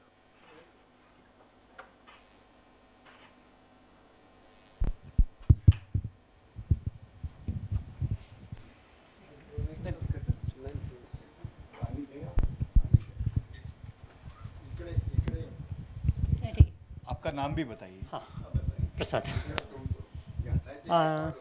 ओके। शिक्षा के बारे में जो आपने बात की, उससे जुड़ा ही और एक बात है, और जो आपके पहले जहाँ से आपने बात शुरू की थी उससे जुड़ी हुई है कि शिक्षा क्यों चाहिए, शिक्षा की ज़रूरत क्या है। और ये एक अहम सवाल बार बार आता है, और हम जो शिक्षा क्षेत्र में काम करने वाले लोग हैं, हम इस सवाल से जूझते रहते हैं कि शिक्षा क्यों चाहिए। एक तो आपने गांधी जी का नई तालीम का मॉडल सामने रखा, कोई बोलता है एम्प्लॉयबिलिटी बढ़नी चाहिए, कोई बोलता है अच्छे नागरिकत्व ये शिक्षा का उद्देश्य है, कोई बोलता है कौशल विकास, आज ये शब्द बहुत बार बार आ रहा है कौशल विकास। तो आपने कुछ मॉडल उसके तैयार किए हुए हैं एकलव्य के साथ काम करते हुए, लेकिन फिर भी बार बार हमारे मन में ये सवाल उठता है और हम इस सवाल से जूझते रहते हैं कि शिक्षा क्यों चाहिए। कुछ अलग अलग प्रतिमान दुनिया भर में इसके बारे में निर्माण किए हुए हैं और लोग बातें करते हैं, तो आप क्या बताएंगे? और सवाल ले लें?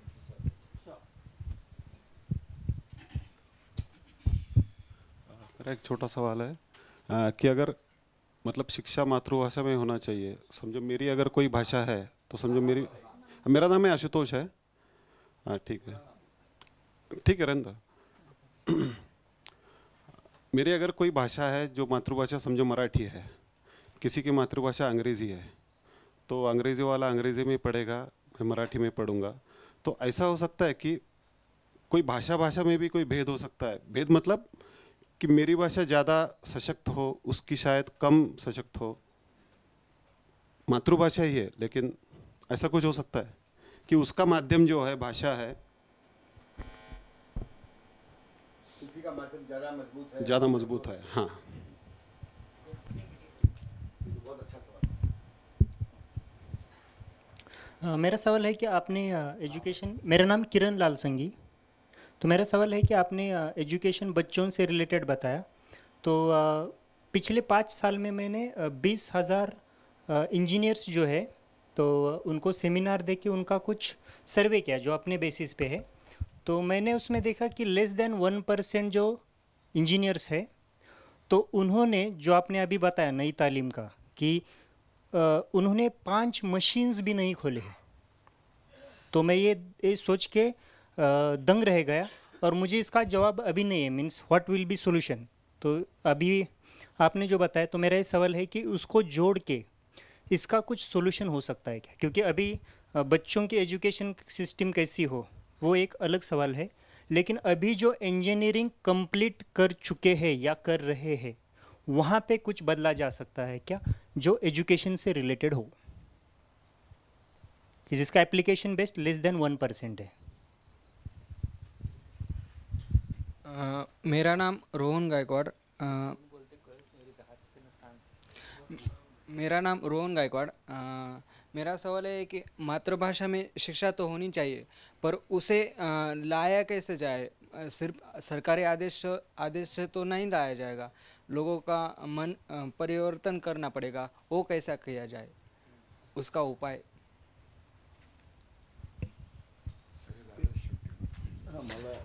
सर मेरा नाम जामवंत मनोहर है। मैं पूछना चाहता हूँ, सवाल वैसे व्यक्तिगत है लेकिन मैं समाज का हिस्सा हूँ, इसलिए ये प्रश्न मुझे सामाजिक भी लगता है। गलती हो गई है, अपने बच्चों को मैंने डाल दिया इंग्लिश मीडियम में, अब मैं कैसे बैकआउट करूँ?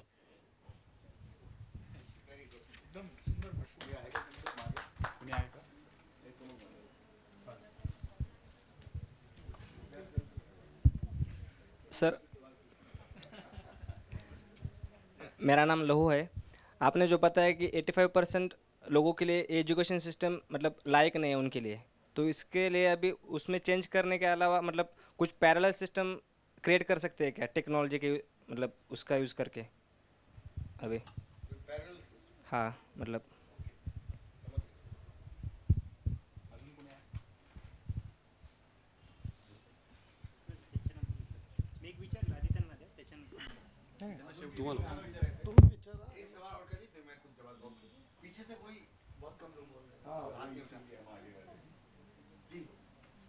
जो मैं जयंत शिंदे, जाम्बुवंत बहन ने जो सवाल पूछा है, ऐसा सवाल मेरे ही मन में आया कि मेरी बच्ची अभी 7वीं कक्षा में इंग्लिश मीडियम से पढ़ती है।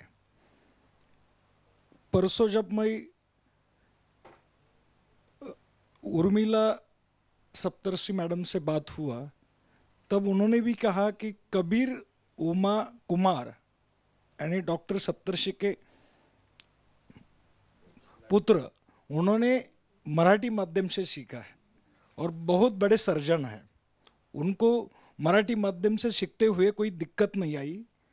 ओवरसीज सीखे हैं, सब जगह सीखे हैं, बहुत बढ़िया नाम है उनका उनके फील्ड में, तो उनको दिक्कत नहीं आई। तो जाम्बुवंत भाई जो बोले हैं उनको अनुमोदन है मेरा। और मैं टीचर का जो डिप्लोमा किया डीएड, तब मेरे प्रिंसिपल ने मुझे कहा था कि बेटा तू मराठी मीडियम में डिप्लोमा करना चाहिए था इंग्लिश मीडियम के बजाय। तो ये सब व्यवस्था के बारे में आपने जो प्रश्न या सवाल खड़े किए हैं वो सब सवालों को अनुमोदन है।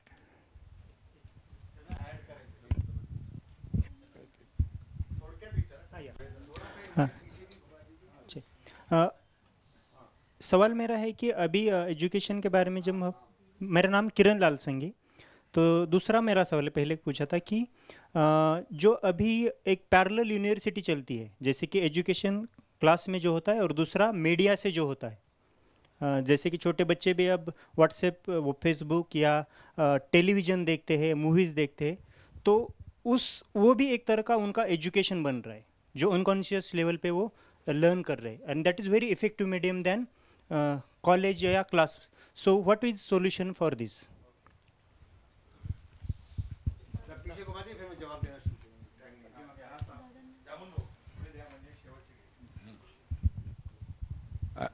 अनिल भाई, मैं डॉक्टर कुमार सप्तर्षि बात कर रहा हूँ।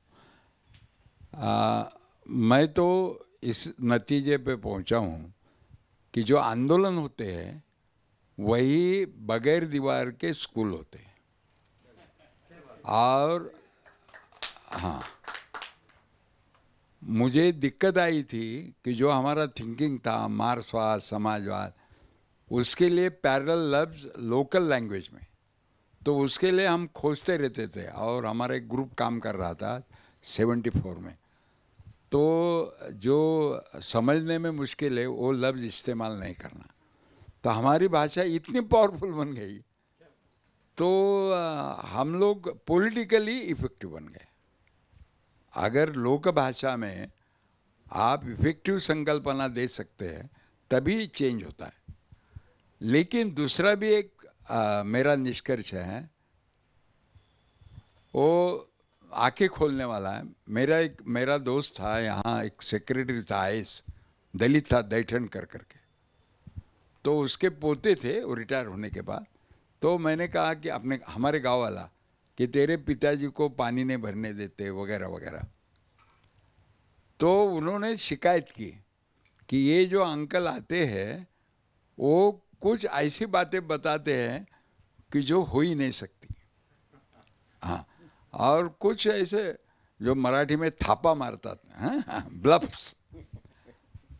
तो इसके बारे में मेरी और वो दैठनकर जी थे जो आए, उससे बहुत लंबी बात हुई। तो उसने कहा कि मैं मेरे बच्चों को वायलेंस के तरफ नहीं झुकने दूंगा, इसलिए अंग्रेजी मीडियम में डाले हैं, क्योंकि उनको क्या ज़्यादती हुई, क्या इनजस्टिस हुए ये मालूम ही नहीं हो। जितना आप बोली भाषा में जाओगे उतने वो कास्ट की भाषा होती है। ये भी एक डायमेंशन है उसको, क्योंकि अनुभव छोटा होता है, समूह छोटा होता है, अनुभव छोटा होता है, तो उसके अंदर ऐसी बहुत चीज़ें हैं कि जो भूलनी चाहिए। तो भूलने के लिए दूसरे भाषा का आधार मुझे लेना पड़ा। मेरे पोते को मालूम नहीं होना चाहिए कि मेरे दादा को क्या तकलीफ हुई, नहीं तो वो वायलेंट बन जाएंगे। शिवा ब्राह्मण सारे लोग बंदूक लेके पुराने सारे शास्त्रों को इसके खिलाफ बगावत करेंगे। और मैं ये मानता हूँ, मैं भी एक स्कूल चलाता हूँ 34 ईयर्स से, तो कितना भी नया उनको सिखाया, भले स्कूल के करिकुलम से या हम लोग लेके जाते, शिविर लेते वगैरह वगैरह, फिर भी उसके दिमाग में जो बैठा हुआ है उसके बाप से आया हुआ, उसको अगर तोड़ना है तो उसके लिए कभी कभी ऐसा लगता है, may be out of frustration, दूसरी भाषा इनको सिखाए, भले चीनी सिखाए, पारसी सिखाए, लेकिन भाषा के माध्यम से उसको उसके दिमाग में वो कास्ट और बहुत ही मूर्खता की बातें भरी हुई है, वो उसका दिमाग खाली कैसा करे। अनिल जी, एक लाइन में, 2 लाइन में ही सिर्फ, ये जो आज तो हम जानते हैं कि शिक्षा के नाम से जो हो रहा है वो अशिक्षा है, और महात्मा फुले ने जिसको अविद्या कहा था वही, उसी को हम विद्या कह रहे हैं। और आपके तो सारे जो अनुभव और उससे तो मैं पूरी तरह सहमत हूँ, क्योंकि वो तर्क है, क्योंकि समाज की शिक्षा हमने की नहीं, साक्षरता शिक्षा नहीं, और ये सारी शिक्षा नहीं है। लेकिन आज सवाल है कि हम इसको, ये जो सारा हमने शिक्षा के नाम से जो खड़ा किया है, इसको हम शब्द मेरा हिंदी ठीक नहीं है इसलिए इसको सारा डीमिस्टिफाई करके एक शिक्षा का पूरा जनवादीकरण हम कैसे कर पाए, उसकी यानी मोटे रूप से दिशा क्या होगी, क्योंकि हमने इतना उल्टा कर दिया है, इतना उल्टा कर दिया। अच्छा, हाँ पीछे क्षमा करें। नहीं कोई बस बात आगे स्पष्ट हो गई। मैं कोशिश कर रहा हूँ जवाब भी देने की, बहुत सारे आ गए सवाल। जी हाँ, मेरा नाम प्रकाश है। सुनते सुनते मतलब ये सारे सवाल सुनते सुनते मेरे मन में एक सवाल आया कि ये कहा जाता है कि जब बच्चा 5 साल का, 6 साल का, 7 साल के जब होते हैं तो आप अगर उसको एक ही भाषा सिखाने के बजाय अगर 3-4 भाषाएं सिखाते हैं तो वो ज़्यादा इंटेलिजेंट, ज़्यादा ब्रिलियंट जो भी कहा जाता है, तो ऐसा कुछ ये सही है क्या? बहुत बढ़िया सवाल है। वो और पीछे से, फिर मैं शुरू करता हूँ। चलिए यहीं से बैठते हैं, कोशिश करते हैं हो जाएगा शायद।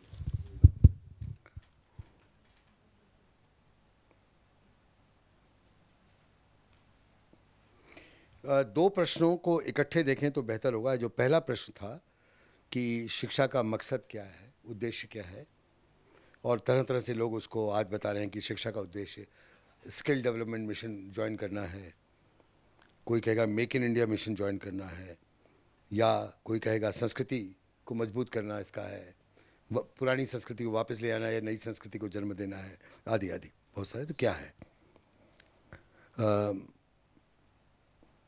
और दूसरा सवाल जो किरण लाल जी ने पूछा, किरण लाल सांघी नाम था, हाँ, कि आपने पूछा कि लोग 5-5 साल से इंजीनियरिंग कर रहे हैं लेकिन 4 मशीन भी खोली, कभी ज़िंदगी में नहीं खोली, तो ऐसी शिक्षा का क्या मतलब होगा?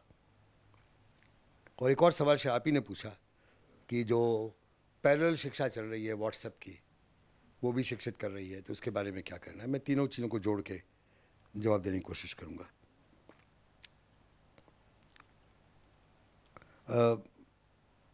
मैं वापस गांधी की बात पे बार बार चला जाता हूँ, मेरी कमज़ोरी भी है, मेरी ताकत भी है। शिक्षा रोज़गार देने के लिए कभी नहीं होती, ना ही शिक्षा रोज़गार पैदा करती है। रोज़गार तो अर्थव्यवस्था पैदा करती है। आपकी अर्थव्यवस्था अगर रोज़गार पैदा नहीं कर रही है तो शिक्षा पे क्यों आप गाली दे रहे हैं कि शिक्षा से रोज़गार नहीं मिल रहा है? इस पे तो हम स्पष्ट हो जाए ना। अर्थव्यवस्था रोज़गार पैदा करती है। हमारी अर्थव्यवस्था वर्तमान में जब से जागतिकीकरण की अर्थव्यवस्था लाई गई है देश में 1991 से लेकर अभी तक, ये रोज़गार विहीन आर्थिक वृद्धि वाली अर्थव्यवस्था है। जॉबलेस इकोनॉमिक ग्रोथ स्थापित बात है अब तो। इसलिए अगर कोई हमको कहे मैं ऐसी शिक्षा व्यवस्था लाने वाला हूं, या मेरी पार्टी या मेरी सरकार लाने वाली है जो कि स्किल पैदा करेगी, जो रोज़गार पैदा करेगी, जीविका के साधन लाएगी, वो हमको धोखा दे रहा है। उससे केवल ये पूछ लेना चाहिए 2019 में तो तुम वायदा नहीं पूरा कर पाए 2014 वाला कि सबको रोज़गार दे, कितने करोड़ों को रोज़गार दे दोगे जो लिखा था मैनिफेस्टो में। अब तुम 2022 में देने वाले हो न्यू इंडिया के तहत। तुम्हारे आर्थिक मॉडल में संभव ही नहीं है। और मनमोहन सिंह जी को बहुत देर लगी बात स्वीकारने में। 2013 में पहली बार उन्होंने पब्लिक प्लेटफॉर्म पे कहा कि आज मैं स्वीकारना चाहता हूं कि जिस जागतिकीकरण के मॉडल को हमने अपनाया है वो इतने सालों से 1991 से लेकर अभी तक वो रोज़गार पैदा नहीं कर पाई है, और मैं जोड़ रहा हूं ना ही कभी कर पाएगी। तो शिक्षा को रोज़गार से जोड़ने से क्या निकलेगा? शिक्षा केवल गांधी नहीं, बहुत लोग इस पर कह चुके हैं। अम्बेडकर भी जब लिखते थे, फुले, सबने ये बात को जोर से लिखा है, कहा है। यहाँ पे तो विवेकानंद भी शामिल हो जाएंगे इसी करने में, भगत सिंह तो और ज़्यादा हो जाएंगे। शायद भगत सिंह से मैं बात समझा देता हूँ, भगत सिंह सबसे माकूम तरीका होगा भगत सिंह को कोट कर देना। भगत सिंह का जो मशहूर लेख है 1928 का, विद्यार्थी और राजनीति, स्टूडेंट एंड पॉलिटिक्स, वो हिंदी में लिखा हुआ लेख है।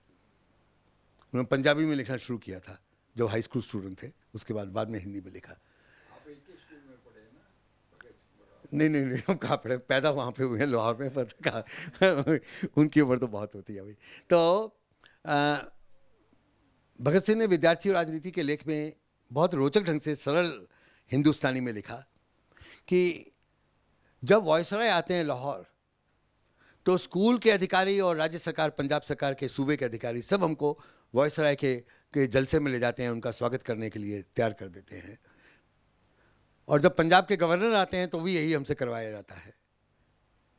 लेकिन जब गांधी आते हैं, नेताजी सुभाष चंद्र बोस आते हैं, नेहरू आते हैं, हम लोग खुद जाते हैं उनका स्वागत करने के लिए, तो कहते हैं तुम लोग पॉलिटिक्स कर रहे हो। तो वायसराय का स्वागत करना पॉलिटिक्स क्यों नहीं है, और नेताजी सुभाष चंद्र बोस का भाषण सुनना पॉलिटिक्स क्यों है, ये कोई समझा दे हमको। इससे बढ़िया क्या जबरदस्त बात कह दी उन्होंने। मतलब क्या उनकी उम्र 21 साल की होगी, 2 साल बाद तो फांसी के तख्ते पे झूल गए।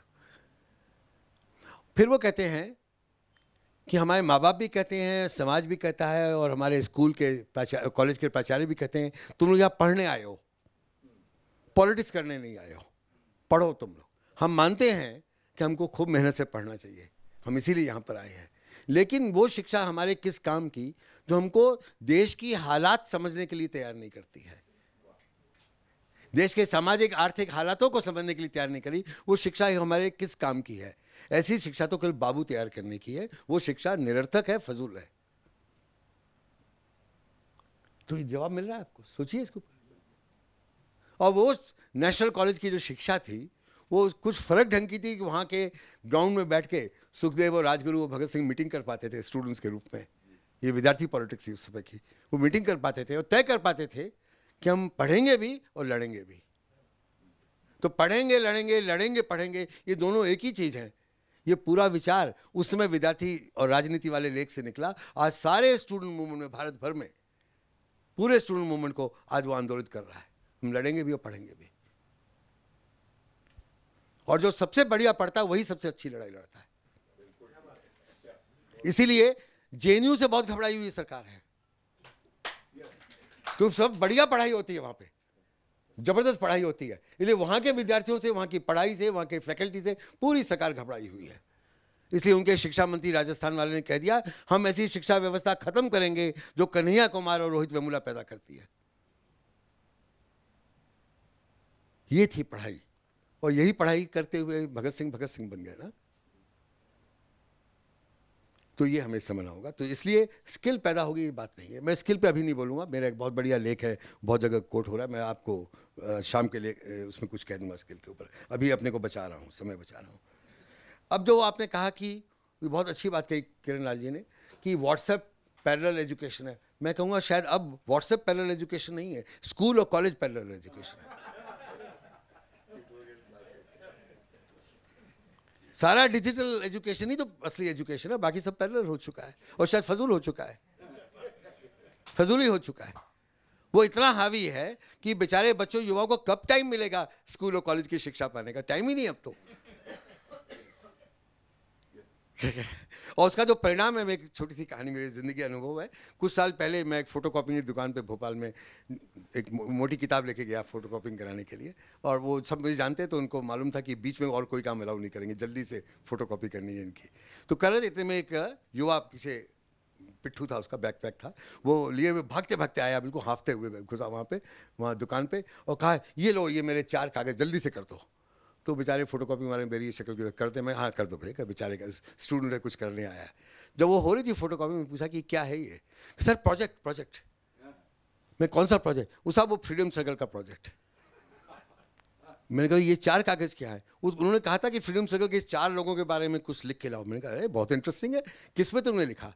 कहते हैं ज़्यादा नहीं समझ में आया, बहुत टाइम कम था, तो एक हमने भगत सिंह पे कुछ लिखा, एक गांधी पे लिखा, और एक हमने विवेकानंद पे लिखा, एक सुभाष चंद्र बोस पे लिखा।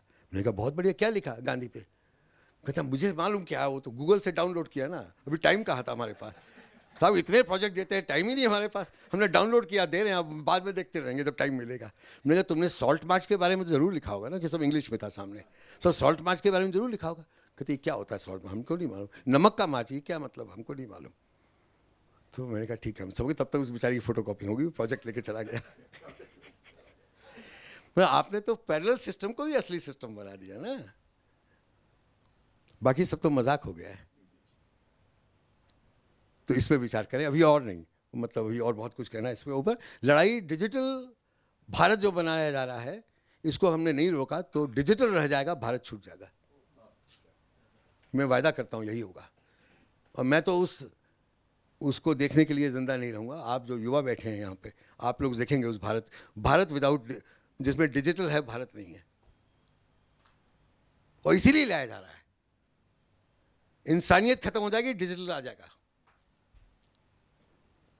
ये जरा सोचिए इस बात पे। आज तो बैंकों से भी रोजगार खत्म किए जा रहे हैं, बैंकों में जो एम्प्लॉई हैं उनके रोजगार खत्म होने तेजी के साथ।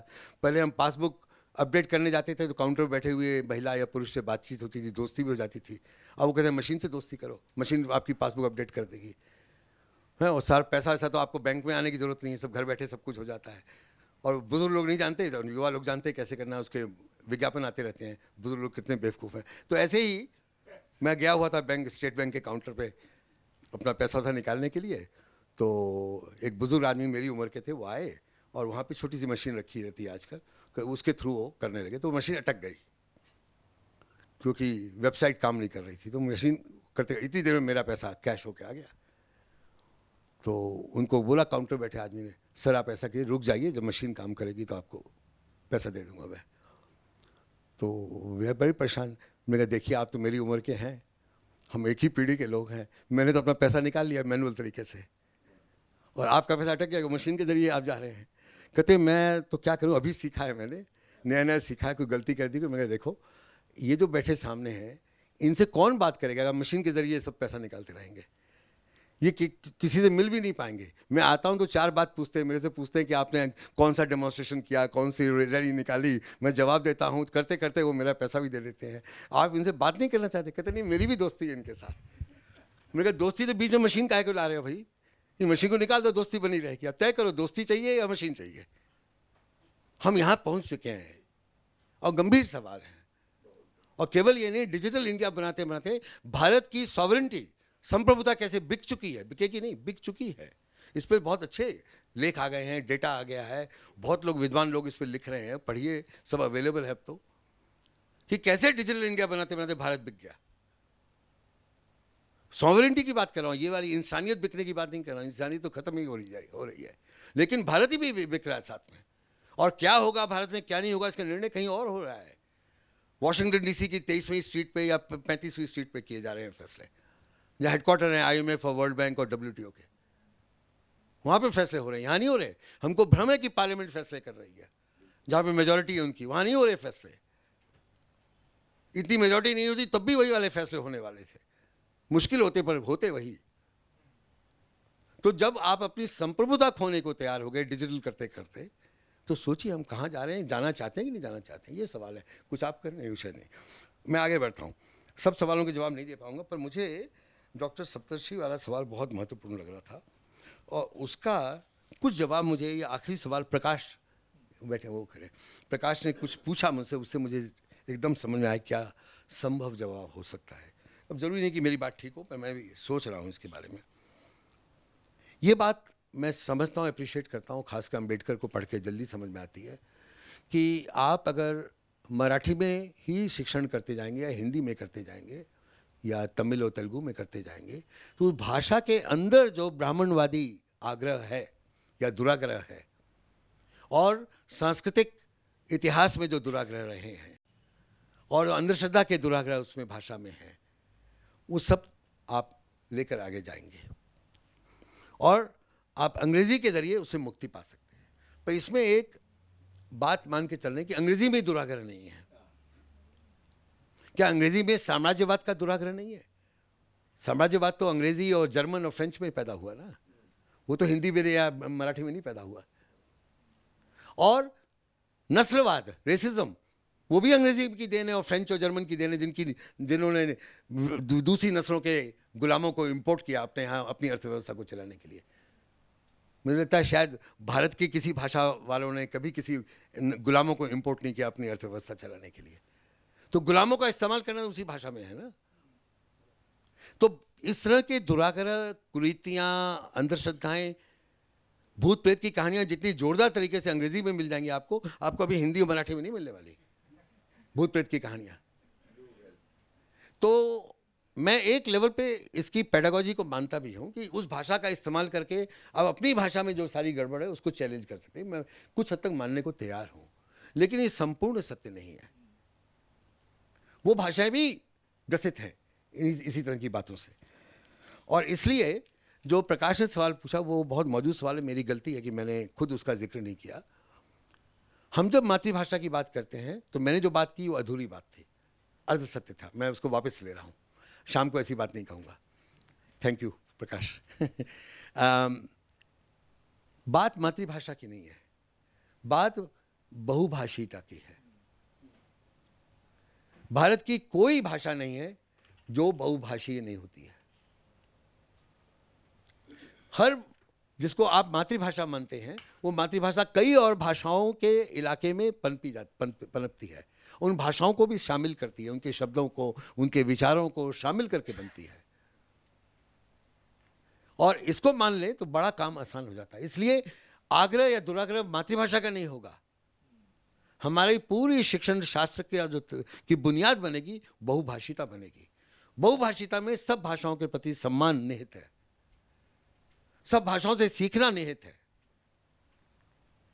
जो आज एक बिल्कुल नया दौर चला है, जब कुछ हिंदी वाले वेबसाइट चला रहे हैं, करें हिंदी सबसे सर्वोत्तम भाषा है भारत की, तो ये तो वापस लौट रहे हैं 1920 के दशक में इस तरह की बातें कही जाती हैं। हम तो आगे बढ़ गए, तो समझ में आ गया कि तमिल भारत की तमाम भाषाओं में से सबसे पुरानी भाषा है। संस्कृत तो मर गई ना, खत्म हो गई। जिंदा भाषा में तमिल सबसे पुरानी भाषा है, इसको तो मानिए आप। और मैंने आपसे बात करी कैसे जिन तकनीकी शब्दों के लिए हिंदी में हमको पर्याय नहीं मिले वो हमको मैथिली और भोजपुरी और मगही में मिल गए। तो सवाल बहुभाषिता का है। हिंदी स्वयं एक बहुभाषी भाषा है। अगर इस सब भाषाओं को ब्रज और अवधी और निमाड़ी मालवी को निकाल ले तो हिंदी बचेगी क्या? उर्दू को निकाले तो हिंदी तो सत्यानाश हो जाएगी। उर्दू को जैसे ही निकाला हिंदी में कुछ नहीं बचने वाला। आप कितनी बार प्रतीक्षा करेंगे, इंतजार नहीं करेंगे। मैंने तो कल किसी को समझाया, मैंने प्रतीक्षा करना बंद कर दिया, इंतजार करता हूं।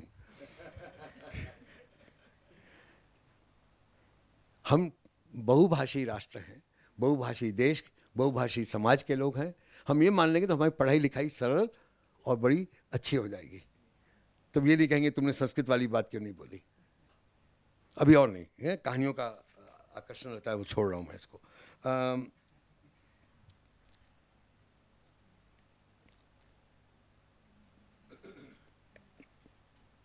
हाँ, ये बहुत महत्वपूर्ण बात किसी ने पूछी है कि अगर ये बात मान ली जाए कि 85% बच्चों के लिए, युवाओं के लिए हमारी शिक्षा व्यवस्था काबिल नहीं है, तो हम क्या कोई समानांतर शिक्षा व्यवस्था खड़ी करें?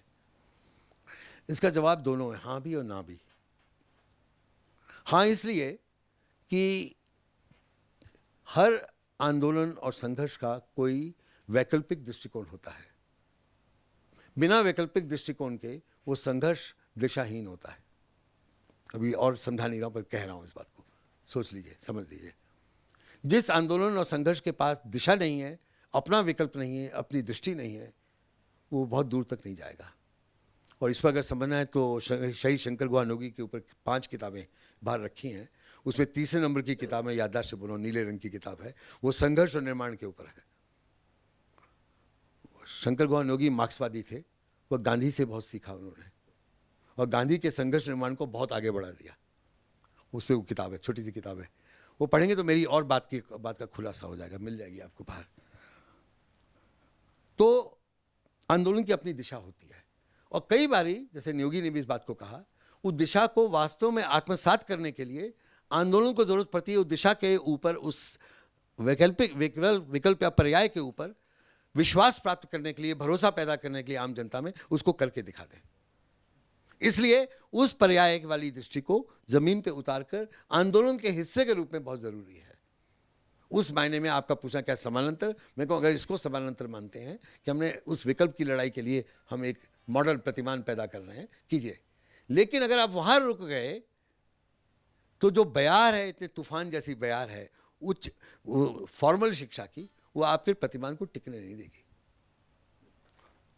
उस प्रतिमान को टिकाए रखने के लिए, वो प्रतिमान टिके ही नहीं बल्कि उस पूरी औपचारिक शिक्षा व्यवस्था को बदलने का साधन बन जाए, उसका हमारा जबरदस्त हथियार बन जाए। हमको जरूरी है कि साथ साथ उस बड़ी शिक्षा व्यवस्था को बदलें, उसको बदलने की लड़ाई भी लड़ें। और उस समय शायद आपको ऐसे स्कूल भी बनाने पड़ेंगे जिसमें केवल आंदोलन ही स्कूल होगा, जैसा अभी डॉक्टर सप्तर्षि बोले, मैं मानता हूँ। नियोगी ने इसे बहुत सुंदर लिखा है, बार बार लिखा है आप वाली बात को। उन्होंने लिखा है कि सबसे बड़ा स्कूल तो हमने खोल रखा है, इतना जोरदार आंदोलन जो चल रहा है मजदूरों का, ये स्कूल है। तो मैंने एक बार उनके ऊपर लिखा, वो स्कूल नहीं है, वो विश्वविद्यालय है, विद्यापीठ है। वो तो विद्यापीठ खोल रखी है उन्होंने, हम सब ने सीखा वहां जाकर। तो ये बात सही है, संघर्ष, आंदोलन, जनता के कोई भी ऐसे जो काम होते हैं, जनवादी काम होते हैं, वो वास्तव में स्कूल और यूनिवर्सिटी होते हैं।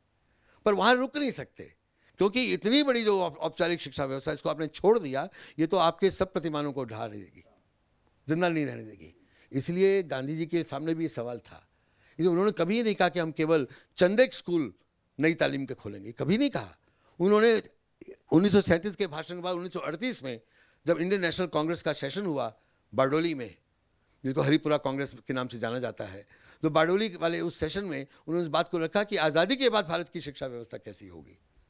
भारत की शिक्षा व्यवस्था, नई तालीम वाली बात नहीं करें, अब भारत की शिक्षा व्यवस्था कैसी होगी। तो 3 बातें रखी, तीनों पर प्रस्ताव पारित हुआ। नंबर 1, 8वीं कक्षा तक की शिक्षा पूरी तौर पे मुफ्त होगी, यह इंडियन नेशनल कांग्रेस का रेजोल्यूशन है।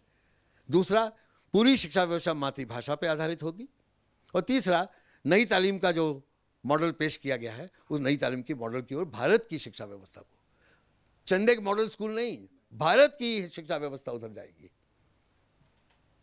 पूरे देश की, यानी कि गांव की, स्कूल, बस्तियों की, गरीबों की, अमीरों की, पूरे देश की शिक्षा व्यवस्था। नहीं गई वो अलग सवाल है, क्यों नहीं गई अलग सवाल है, उसको भी खोजबीन की जा चुकी है। उसका मैंने कुछ उत्तर इसमें दिया है, इस डीवीडी में, व्याख्यान में। तो इसलिए हम केवल समानांतर प्रतिमान खड़े करके चुप नहीं रह सकते। वो हमारी लड़ाई का हिस्सा हम जरूर स्थापित करेंगे, लेकिन अब बाकी लड़ाई भी लड़ेंगे, साथ में लड़ेंगे। एक बहुत मुश्किल सवाल जो आपने पूछा, मैंने अपनी बच्ची को अंग्रेजी माध्यम के स्कूल में डाल दिया है, अब बैकआउट कैसे करें। नहीं, बैकआउट मत कीजिए, बिल्कुल बैकआउट मत कीजिए। अब डाल दिया तो उसको दिक्कत होगी बच्ची को ना, बिल्कुल मत कीजिए। मैं एक शिक्षक होने के नाते इस बात को कह रहा हूँ, वहीं रखिए। लेकिन उस बच्ची को आप चाहे युक्रांत के आंदोलन में शामिल करके, चाहे नियोगी के आंदोलन में शामिल करके, चाहे मेधा ताई के आंदोलन में शामिल करके, सब नाम ले रहा हूँ, है उदाहरण बतौर बोल रहा हूँ, ऐसे बहुत नाम हो सकते हैं, आंदोलन में शामिल करके उस अंग्रेजी माध्यम के स्कूल और उसके शिक्षक और उनके बच्चों को बदलने का साधन बना लीजिए। वो तो बड़ी अच्छी बात है कि वो है आपकी बच्ची वहाँ पे, और आप यहाँ पे सवाल उठा रहे हैं, तो हमारे पास जवाब है ना। वो बच्ची तो आंदोलन की सिपाही है ना, वो सवाल उठाएगी वहाँ की पितृसत्ता के ऊपर, और ऐसे सवाल उठाएगी जो बड़ी होगी तो बीएचयू में सारी लड़कियों को आंदोलित करके वाइस चांसलर को इस्तीफा देने के लिए मजबूर करेगी। वो बहुत अच्छा है, वो वहाँ पे है, क्योंकि वो मराठी भी तो जानती है ना, वो मराठी की भी बात करेगी और हिंदी की भी बात करेगी, अंग्रेजी में भी करेगी, तो वो और भी शक्तिशाली है वो तो। पर वो बदलेगी ना, वो उसको स्वीकारेगी नहीं। इसके लिए वो स्कूल और उसका पूरा सोच बदला जाएगा। वो नहीं बदलेगी, वो स्कूल को बदलेगी। तो वही रहे जी, बिल्कुल वही रहे। और कैसे काम करना है उनको शामिल कीजिए, आंदोलनों में शामिल कीजिए, आंदोलन के स्कूल में भर्ती कर दीजिए साथ साथ।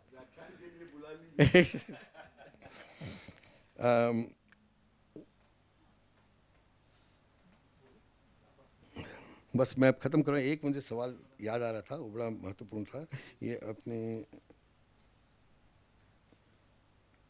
शिक्षा का जनवादीकरण सारा जो बोल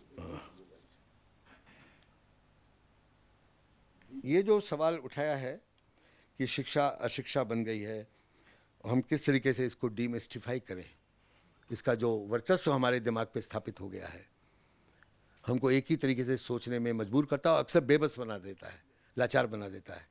मैं आज शाम को इसका जवाब दूंगा, तब तक इंतज़ार कर लीजिए, प्रतीक्षा मत कीजिएगा, इंतज़ार कीजिएगा। वो आज सब रेलवे वाले हमको प्रतीक्षा करवाए रहते हैं। मेरी गाड़ी जो थाने लाई थी वो 8.5 घंटे प्रतीक्षा करवाती रही मेरी।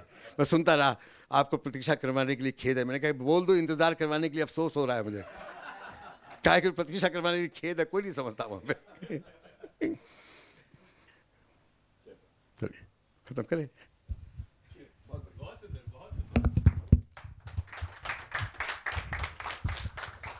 आज शाम को डॉक्टर अनिल सतगोपाल हमारे साथ रहेंगे। व्याख्यान में भी आप सब लोग आइए। और जिस अपेक्षा से हमने इस प्रोग्राम को ऑर्गेनाइज किया था, मुझे लगता है हमारे जो सवाल थे, हम सब कार्यकर्ता, यहाँ पे काम करने वाले संस्था के कार्यकर्ता काफ़ी है, तो मैं बहुत बहुत आभारी हूँ आपका। आपकी किताबें भी है अनिल भाई की, आप बाहर उनको देख सकते हैं। शाम को 5:30 बजे मिलेंगे और गांधी सप्ताह के बाकी प्रोग्राम में भी आप सब आइए। हो पानसे सर येत आहेत, पानसे सरांच्या अध्यक्षतेखाली उनकी अध्यक्षता में शाम को व्याख्यान का प्रोग्राम होगा। तो बहुत बहुत धन्यवाद आप सबका। Thank you very much, thank you.